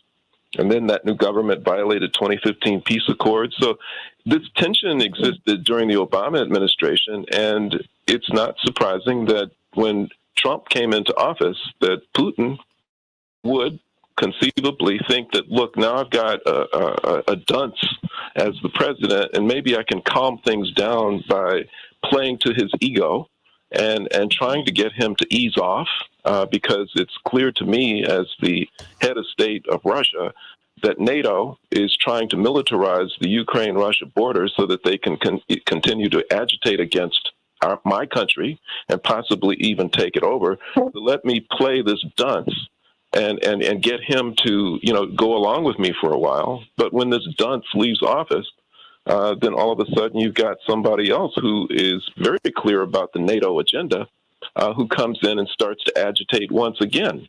And so ultimately Putin decides that, listen, you know, they're determined to wage a war. Let me go ahead and get it on with them, but I don't want it to be on my country's soil. So let me invade. I mean, all of these things are certainly possibilities. And when you get down to, you know, a Wayland, then, you know, you're talking about somebody who's really sort of a pawn, somebody who's a bit player in a much larger drama, and that somebody who we don't really necessarily place in that larger context when we're looking at their circumstances. 773-763-9278. What say you, Attorney Darrell Jones? Well, you know, Santita, I agree, you know, with Mark to a large extent that, you know, this is really a complicated matter when it comes to the Wheeling, the Paul Whelan exchange.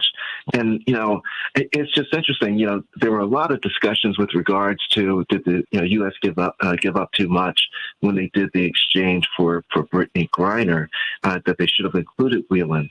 But when we start to really, you know, unpack and unfold this onion, there are just so many layers that are to it. You know, not just the 4 passports, although, you know, that certainly is a red flag, but, you know, the discharge for the bad conduct from the U.S. Marines, and then his parents not knowing about the misconduct, no one knowing about the misconduct, that I thought was odd. Would it be a situation, you know, I come from an office, from a law practice where we actually, you know, represent people with security clearances and high-level clearances. And the one thing that's clear when it comes to those types of cases, that people with compromised backgrounds aren't used by the government in espionage situations because they can't be trusted. You don't know what's going to happen.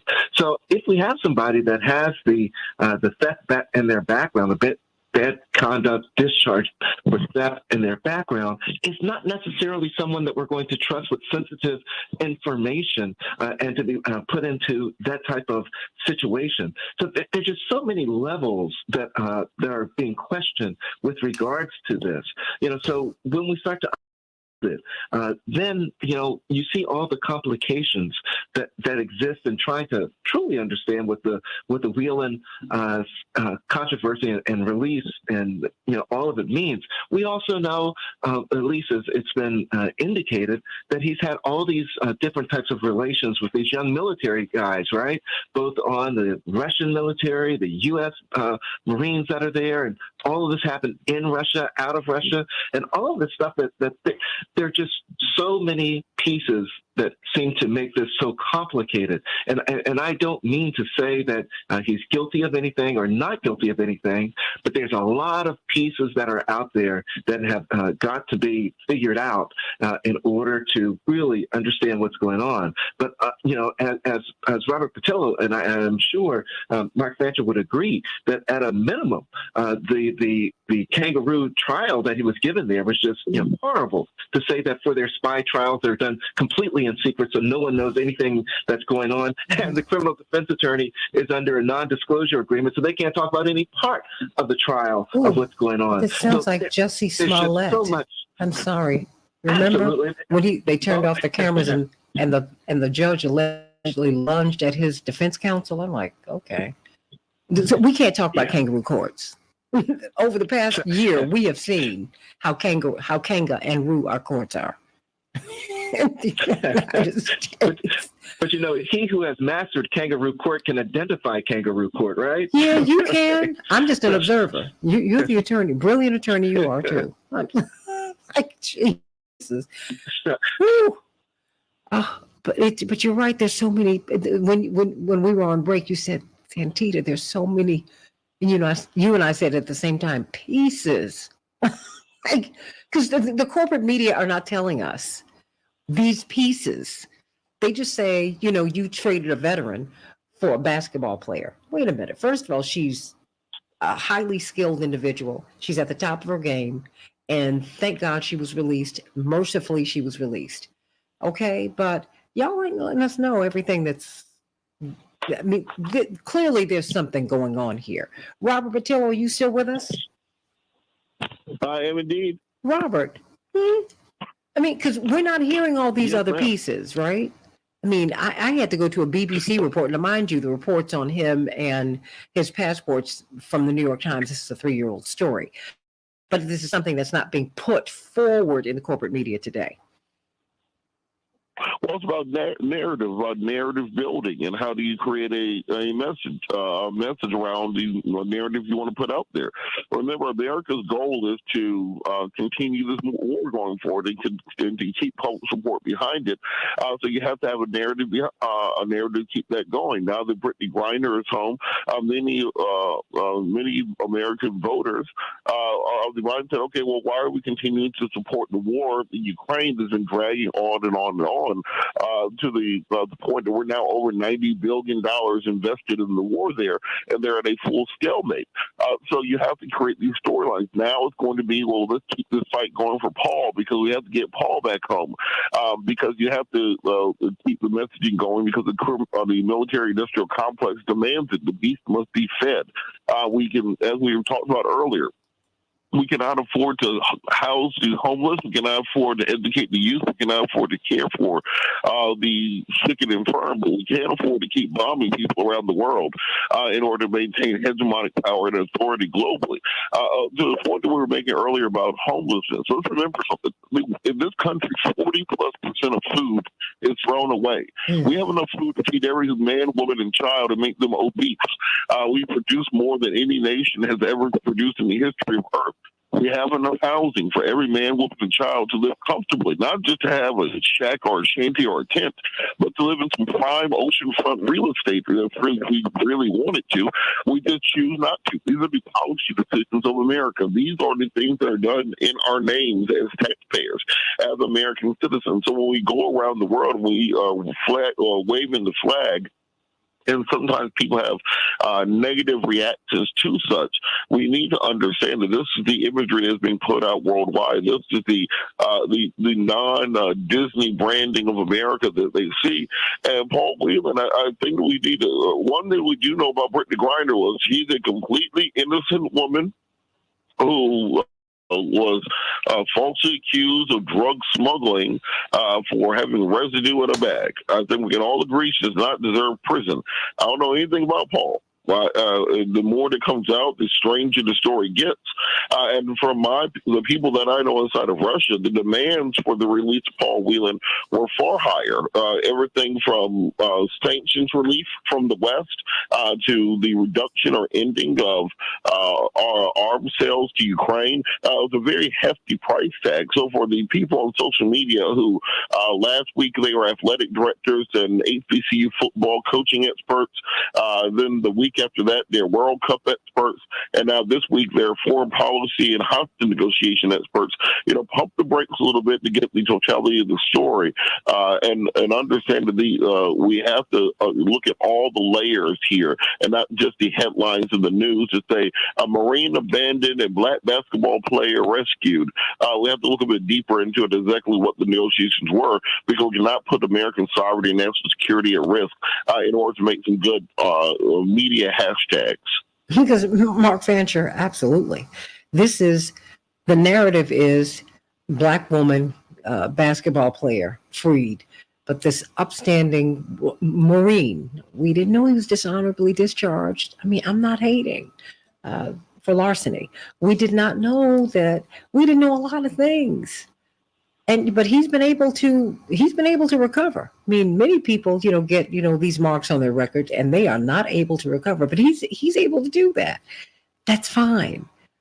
But the corporate media are not giving us these pieces.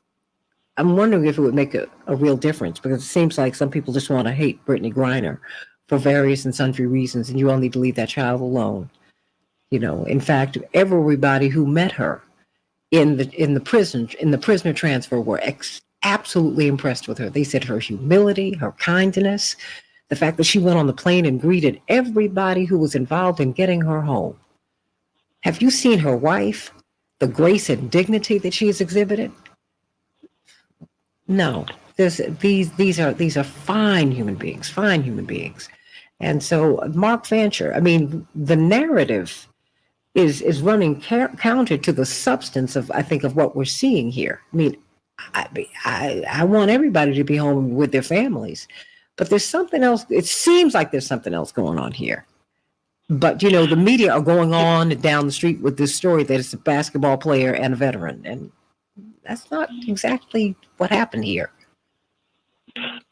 Yeah, that's the great crime of it, and the corporate establishment generally, but particularly the corporate media, lies all the time, and the great crime of it is that as a consequence, so many people who consume this garbage that they put out are duped.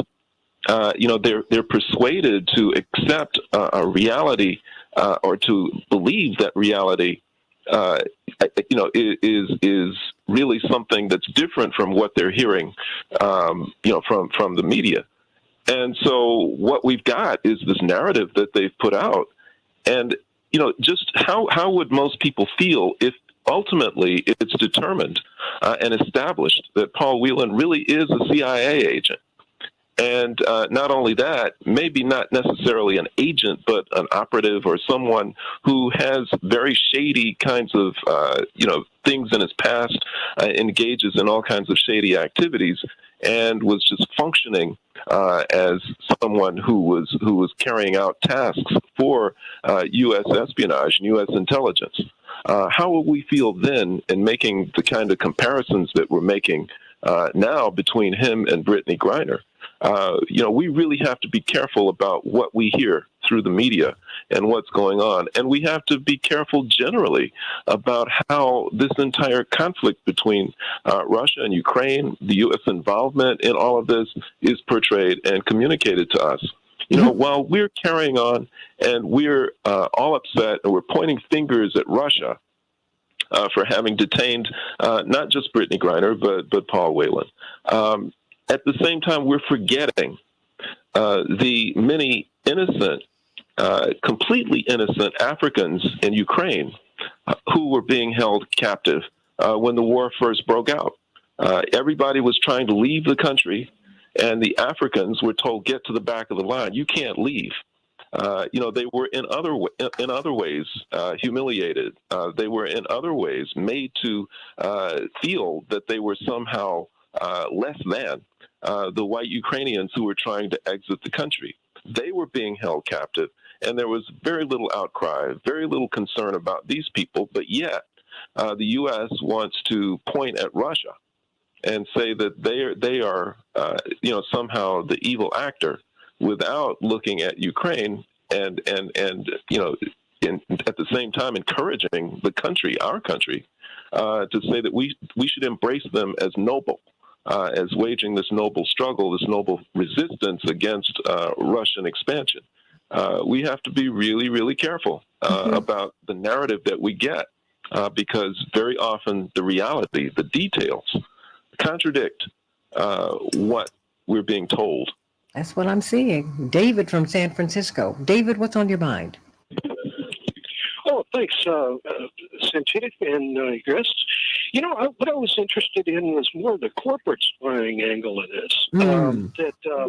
It's not necessarily the CIA anymore. If oligarchs are really the super rich of Russia, and that they've got corporate development, let's say, and that the various corporations of America have got their developments, who's paying this guy to go over there and steal corporate secrets? And then to, of course, send the Marines in or to create a foreign policy issue out of really just corporate spying. So I'm just kind of looking at it that way. Look, I think that's a heck of a way to watch it. I mean, the thing is, David, we're not looking at any of it. I think that's that's it's more than a little distressing to me, because we have an opportunity to cool temperatures instead what we're doing is inflaming. Clearly with this negotiation that took place, there is some kind of portal for peace here. Just, it might be minuscule, but it's there. But we're still trying to keep Robert Patillo, we're still trying to beat the drums of war, and we're not going to win. I mean, you have to negotiate your way into a peace anyway, but we cannot win with death, Robert. It seems like that's been a theme throughout the show today. Well, at the end of the day, remember, this is still all being pushed by the quote-unquote international rules-based order. These are the Western powers who are more than willing not just to continue to have war worldwide, to maintain their hegemonic authority they've had for the last, half a millennia, but are willing to sacrifice half the globe. The people who are fighting this war on the front lines, I know we talk a lot about Zelensky and Putin, but the Russians are conscripting ethnic Chechens and sending them to the front lines. They are bringing units all the way from Siberia to fight on the front lines. Mongolians are fighting on the front lines. There was almost a revolt in Russia last month after Putin announced the partial mobilization, because it was drawing so heavily from ethnic populations. So it's not the ethnic Russians who are fighting this war in Ukraine and dying by the tens of thousands. There's other minority groups who are there within the Russian Federation who have little to no interest in what is going on in the southeast of the country, the southwest of the country. We've seen units all the way from Vladivostok, their battalions being deployed in Zaporizhia and even in Bakhmut. If you look at a map, Vladivostok is right by North Korea, so that's where they're bringing troops from. If you look on the Ukrainian side of the fight, these aren't just all ethnic Ukrainians who are fighting to defend their homelands. These are, in many cases, they're emptying out the prisons. They are taking people who are being held there for immigration detention or migrants and putting them directly on the front lines and being slaughtered by these people. So when we talk about this war, when we talk about this prisoner swap, we tend in the West to see this at a very high level, almost as if it's a video game, that is a televised war. It's drones and lights and the maps and moving in color. But in reality, we're seeing minorities in both of these countries being killed by the tens of thousands. And Mr. Whelan, if he was indeed operating on the agent for espionage, either for U.S. government or for other powers, well, then we need to have a full accounting of that as the American people before we decide what exactly American blood and treasure will be sacrificed for him. Of course, if he's an innocent individual, I hope that he is brought home. But I think that America cannot get into the place of negotiating for every criminal world lives in custody worldwide, because you put every American in danger. If the Chinese want to get their agents back from America, know they can just kidnap an American celebrity or detain them. Why wouldn't they do that? The Iranians, who still have people who are in custody by the Americans, they can kidnap LeBron James or Taylor Swift to get them back. Why wouldn't they? If you look at the Guantanamo detainees, if someone is traveling overseas, why wouldn't you have the Chicks or Elton John or something? Al Qaeda detainees. That's the precedent that you set if you start negotiating for these things. So we need to take these issues very seriously, or else we're going to be putting an international auction block on the heads of every prominent American, if they believe that's what it will take to get their people back. And indeed, we don't need any help. We don't need any help. What we need to do is figure out a way. Attorney Mark Fancher, Attorney Darrell Jones, Attorney Robert Patillo. We have to figure out a way to get to peace. It's just, it is, we are but a thought away from peace. Thy will be done on earth as it is in heaven. Peace is already existing there. We're the ones who are bad-minded. So think about that today, everybody. Think about free suicide, free euthanasia, putting people down because they don't have housing. Think about that today when you really consider putting food, not bombs, under your Christmas tree. Foodnotbombs.net. Think about that. Think about a government. Think about a value system more than that, because they're part of the Commonwealth. That's Great Britain, and we're connected. Think about people who would say that it's okay for people to kill themselves if they lose hope, if they have no place to stay, if they have no home. It's expensive to treat you in the hospital. Are you serious? Oh, I'm so glad my parents didn't turn any of us down. So glad. My mama said we couldn't afford any of you when we had each of you. Who would you want me to put back? Thank God for that. We all need that spirit. That's humane, everybody. Gonna get some closing thoughts from this magnificent group. Devin, Mark Mercado, Jewel Get Better. Everybody, thank you for such a great show today. Love you. Can't wait to be with you tomorrow on the Santita Jackson Show. Stay right here on YouTube. I'm going to get some closing thoughts from this magnificent panel about the Brittany Griner case, which we're still talking about it. People don't feel that she deserved to come home, if you can imagine that. Can't wait to be with you tomorrow. But stay right here on YouTube. I love you, everybody. God bless. Well, I want to get some closing thoughts from everybody. Have you recovered your thoughts, Attorney Jones? I mean, at least I've given you something to think about today. That you have. my goodness, it's so full. With the Paul Whelan matter, I mean, my heart goes out to the family, but we really have to understand what we're dealing with, and that's the problem. Is that there's just so much to uncover, and it seems like the more we learn, the water doesn't get clearer; it gets murkier. So, I'm hoping that we'll certainly make it to the clear water, and we'll be able to, if there's an exchange that's inappropriate, that we'll be able to do the exchange, and that we'll certainly be able to bring them home. But for those folks that were equating Brittany Griner with Paul Whelan and saying, why are we bringing her and not him?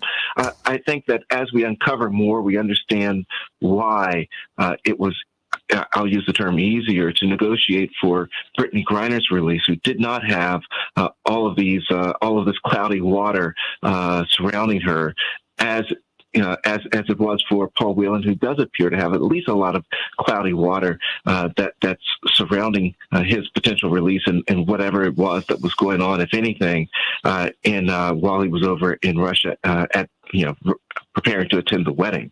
So, that's a lot that's going on there. I'm hoping that things will be worked out, but, the water is just so cloudy that, we just need some clarity. Absolutely, we need some clarity. Mark Fancher, we need clarity. And we depend upon our media to give us the truth, to give us the facts, and we're not getting them. We're getting propagandized, and it's not helping us, Mark. Mark, you still there? Oh, he might have had to jump off. Attorney Robert Patillo, are you still there with us?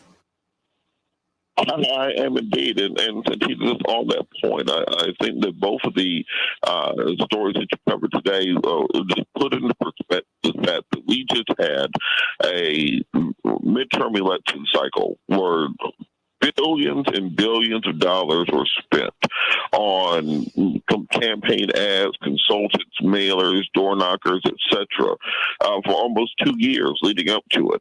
And we did not hear one candidate, for the most part, talk about homelessness, talk about what we can do about universal health care, what we can do about universal housing, talking about what we can do to bring down the power of the military-industrial complex and the worldwide war corporation that America has truly become. The military, the political parties have come together to decide that we're just going to simply have a reality TV show and not worry about any of the actual issues that affect America. This is how you have candidates like Dr. Oz coming within 2 points of being a U.S. Senator, Herschel Walker coming within a point and a half of being a U.S. Senator, Kerry Lake coming within half a point of being governor of Arizona. People talk about the red wave failing, but it almost worked. And that's because we have a very uneducated populace and we have a media system that has no interest in covering actual issues.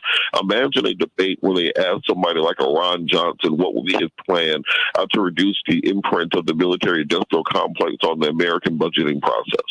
That's a legitimate and actual question that will never be asked by our media because they are complicit. If you notice, if you're ever watching CNN on a Sunday morning, in the middle of when they go to commercial, they run commercials for Lockheed Martin.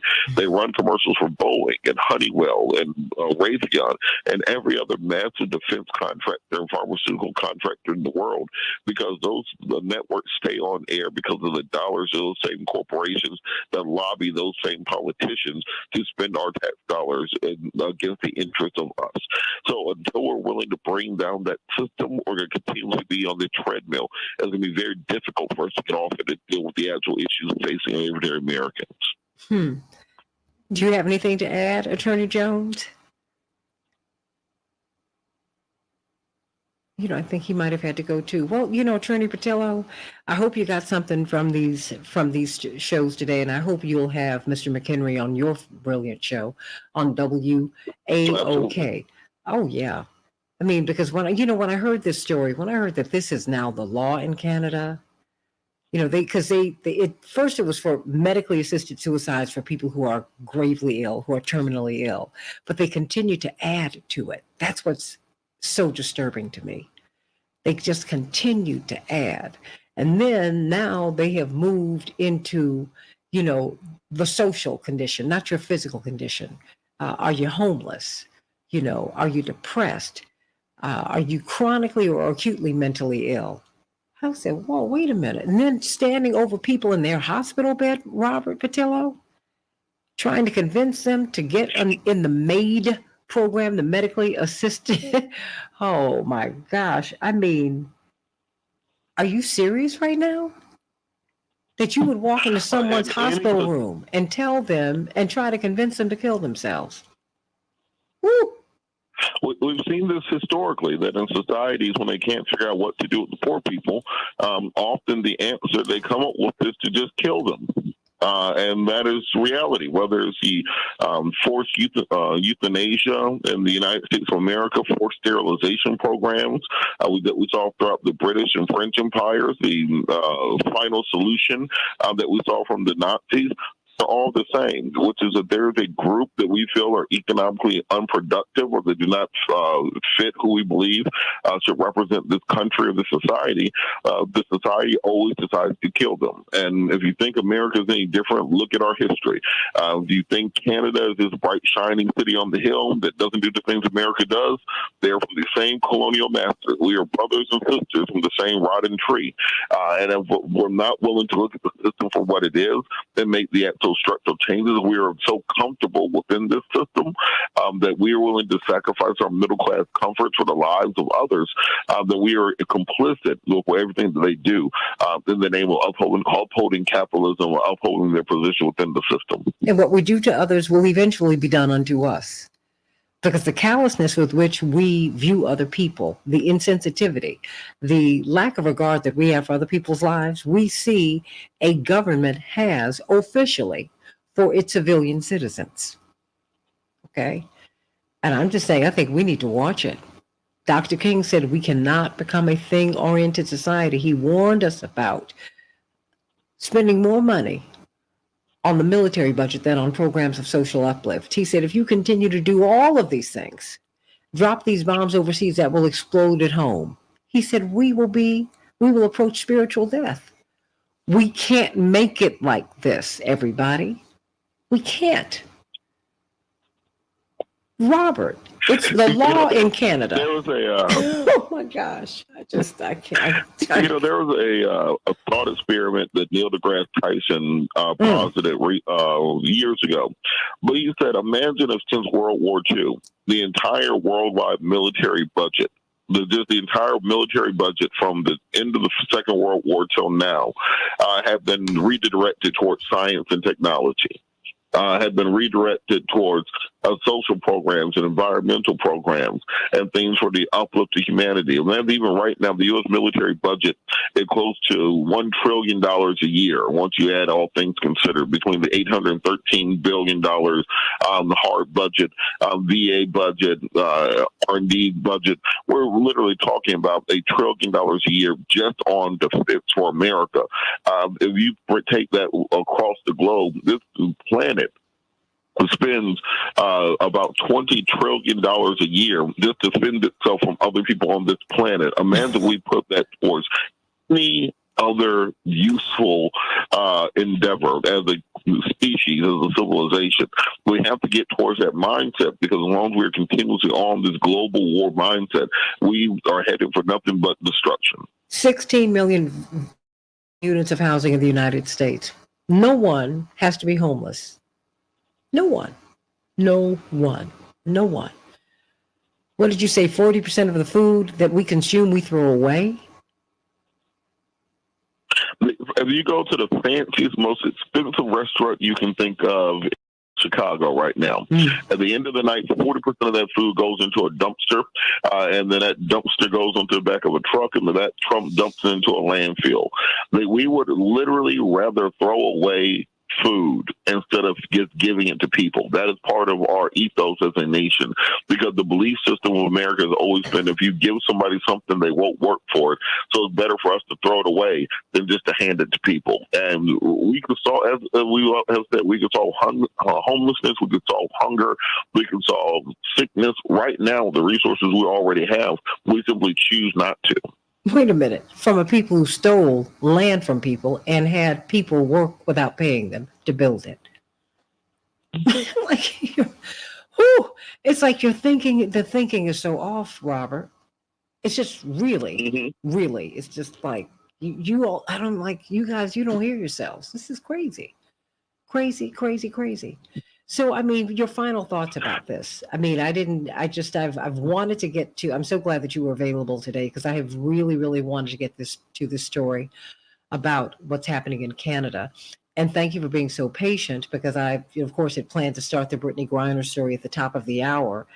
But I was just so moved, by Mr. McHenry and this fight. You know, having spent 500 days in jail, in prison, trying to feed people. And all of these Food Not Bombs chapters are constantly having to deal with the threat of arrest because they want to feed somebody, Robert. I mean, come on. And, and I take this personally. My parents' first standalone home, Robert, when we were in Greensboro, North Carolina. Of course, I don't remember this, but it's part of my family narrative.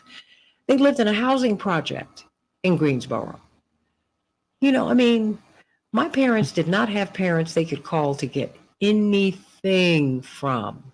Okay? Nothing. And you know what? It's all good because God had them all the while. God has all of us. And if we could just begin to see the God in each one of us, we would behave so differently. That wonderful song, Robert, what if God was one of us, just a stranger on the bus trying to make their way home? What if we don't have the right to throw anybody away? I think about that doctor who kept misdiagnosing my brother Jonathan. Every Christmas time I look at him in amazement. Kept misdiagnosing him, sent my parents were young, they had no money, and it was a black doctor, okay? I got it. They kept sending them home. They said he's got a cold. My brother had pneumonia, and he had a viral pneumonia that ate up his lung. And he was about to be put out of a hospital, a religious hospital. Because they said there's nothing else we can do. We can't do anything. They weren't going to even let him die in the hospital. They said, no, you take him home. And he's about to be sworn into Congress in about a month. There's so many people out here. There's so much. We have not educated someone who has the cure for AIDS. We have not educated someone who has the cure for cancers. We have chosen to flush people down the toilet. Not only are we poor, but we are dying because of it, Robert.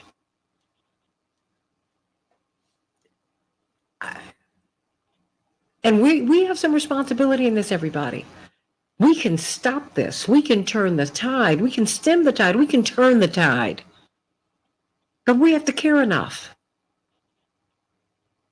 We have to care enough about others as we try to about ourselves. We have to. Robert, I'm going to give you the final word, and then I'm getting out of here. Right now, and I think this is part of what we have to, as we go through these election cycles, and now we are immediately pushing to preparing for 2024 and for this next session of Congress.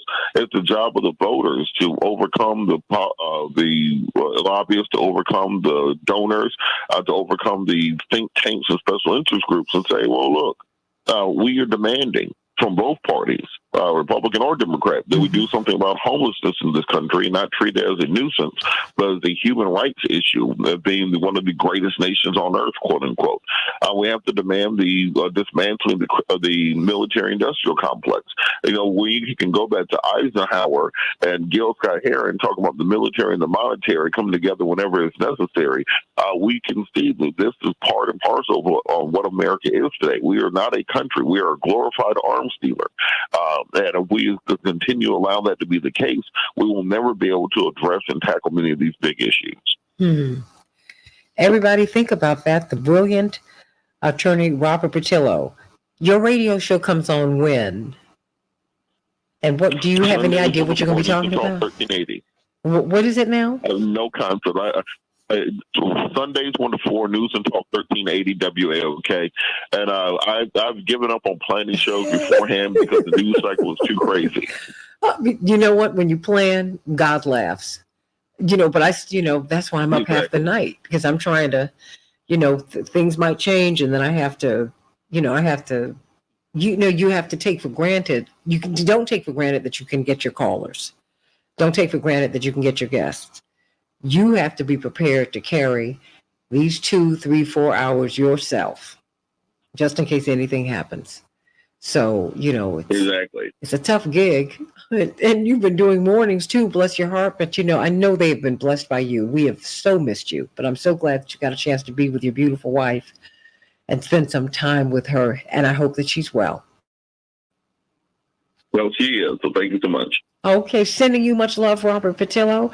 Everybody, WAOK, the iconic Atlanta radio station, but you can hear it all over the world, on Sundays from 1 to 4 Eastern Standard Time, 12 to 3 Chicago time, and that's 10 to 1 Pacific time. But tell everybody about it because he really has a brilliant show and we need to support each other.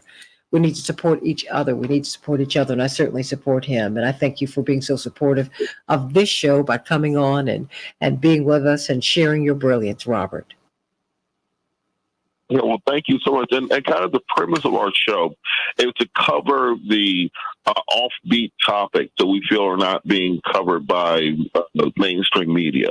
So, for example, this on Sunday we did a deep dive into Benjamin Netanyahu returning to power in Israel, a story that the Western media has not covered at all, that Israel has had 4 different elections in the last 2 years, and that they've elected probably the most far right-wing government in the country's history.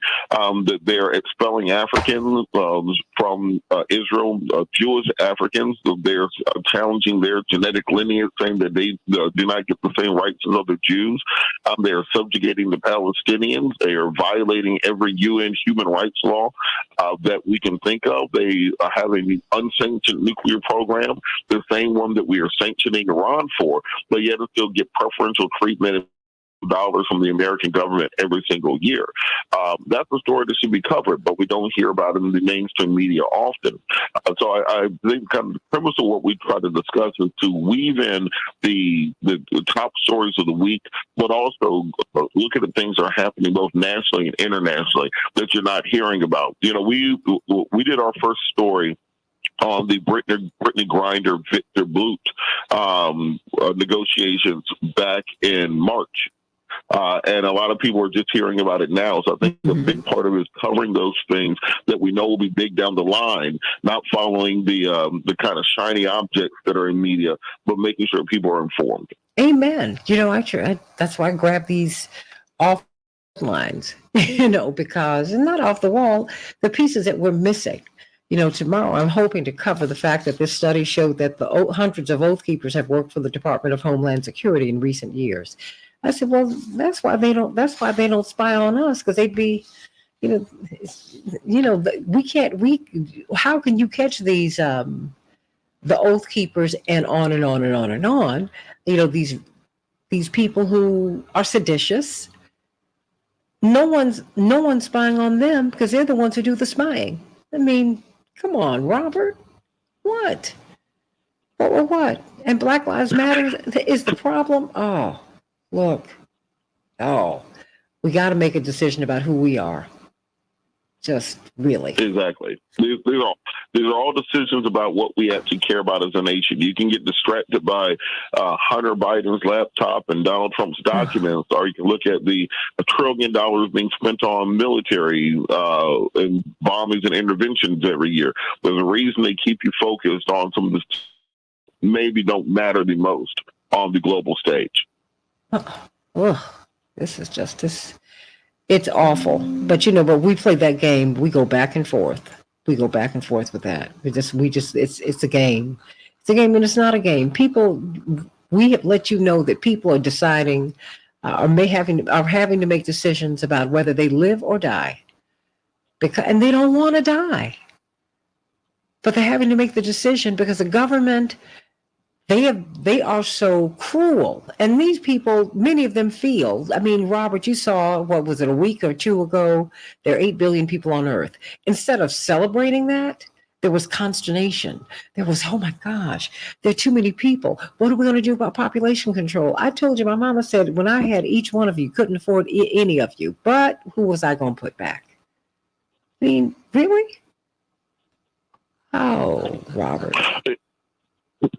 And it's interesting, whenever you hear the Western powers talking about population issues, they're always talking about somebody else. It's never, we have to get rid of. It's never we got to get rid of some of these white people. It's always, we need to get rid of some of these Africans. We got to get rid of some of these Indians. We got to get rid of some of these Chinese people. The South Americans are reproducing too much. We have to get birth control to Southeast Asia. We need to open up Planned Parenthoods in the Caribbean. They never talk about getting rid of some of the white people. It's always everybody else on Earth. We got to get rid of 2-3 billion of them. What did Prince Philip say he wanted to be reincarnated as? A virus. So he could kill people. Like, who thinks like that? or even Bill Gates in his statements about needing to depopulate Africa. Oh my gosh. Who, these people think like that, and you all are running behind them, trusting them, leaning to their understanding. That's crazy. We have got to start thinking, everybody. Start thinking. So, hey, everybody, I'm just sending you much love. Robert Patillo, again, when can we get your show? It is a treat, everybody. Absolutely. News and Talk 1380 WAOK, Sundays 1 to 4, People, Passion, and Politics. Well, I'm sending you much love. I love you, Linear Bob, and Daryl Punti, and Robert Williams, and Sweet Lorraine, and everybody, sending you all so much love. Miss Yvonne, I'm just sending you all so much love. Hey, you're right. Look, humankind began in Africa, but we're everywhere. We're everything. We're all expressions of God. We're all expressions of God. And if we understood, if some of you are waiting for Jesus to come back, Jesus is here. Jesus is here. Look into the eyes of someone for whom you have the most contempt. Jesus is right there. The person you go past, the person you dismiss, that's who Jesus is. Jesus was dismissed and was born under a death warrant, was unwanted, and born at the time when you had the most famous human being on earth living. We don't even talk about the Roman ruler. Yet Jesus is on the tongue of everyone, whether you believe in his teachings or not. So think about that, everybody. Think about that. I'm sending you much love. And Robert, of course, when I start saying these things, you know what happens?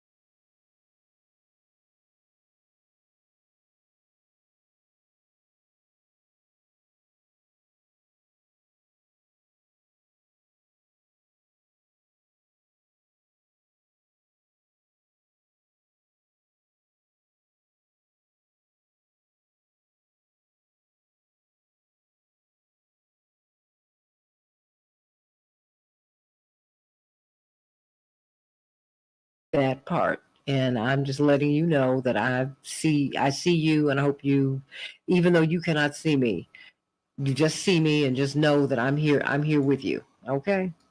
And I'm back. They just need to stop. Robert, you can go on and say goodbye to everybody. Let them know about your show again. I know I drive you crazy with that, but I want everyone to hear it. No, I understand completely. Give us News and Talk 1380 WAOK, www.waok.com, People, Passion, and Politics, Sunday 1 to 4. And follow me on all social media at Robert Patillo. Putting up videos on TikTok and everywhere else now. So, got to keep up with the young people. Absolutely. Sending you much love, Robert. I love you, love you, love you. Same. Thank you so much. All right. God bless you. God bless you, everybody. See you tomorrow on the Santita Jackson Show.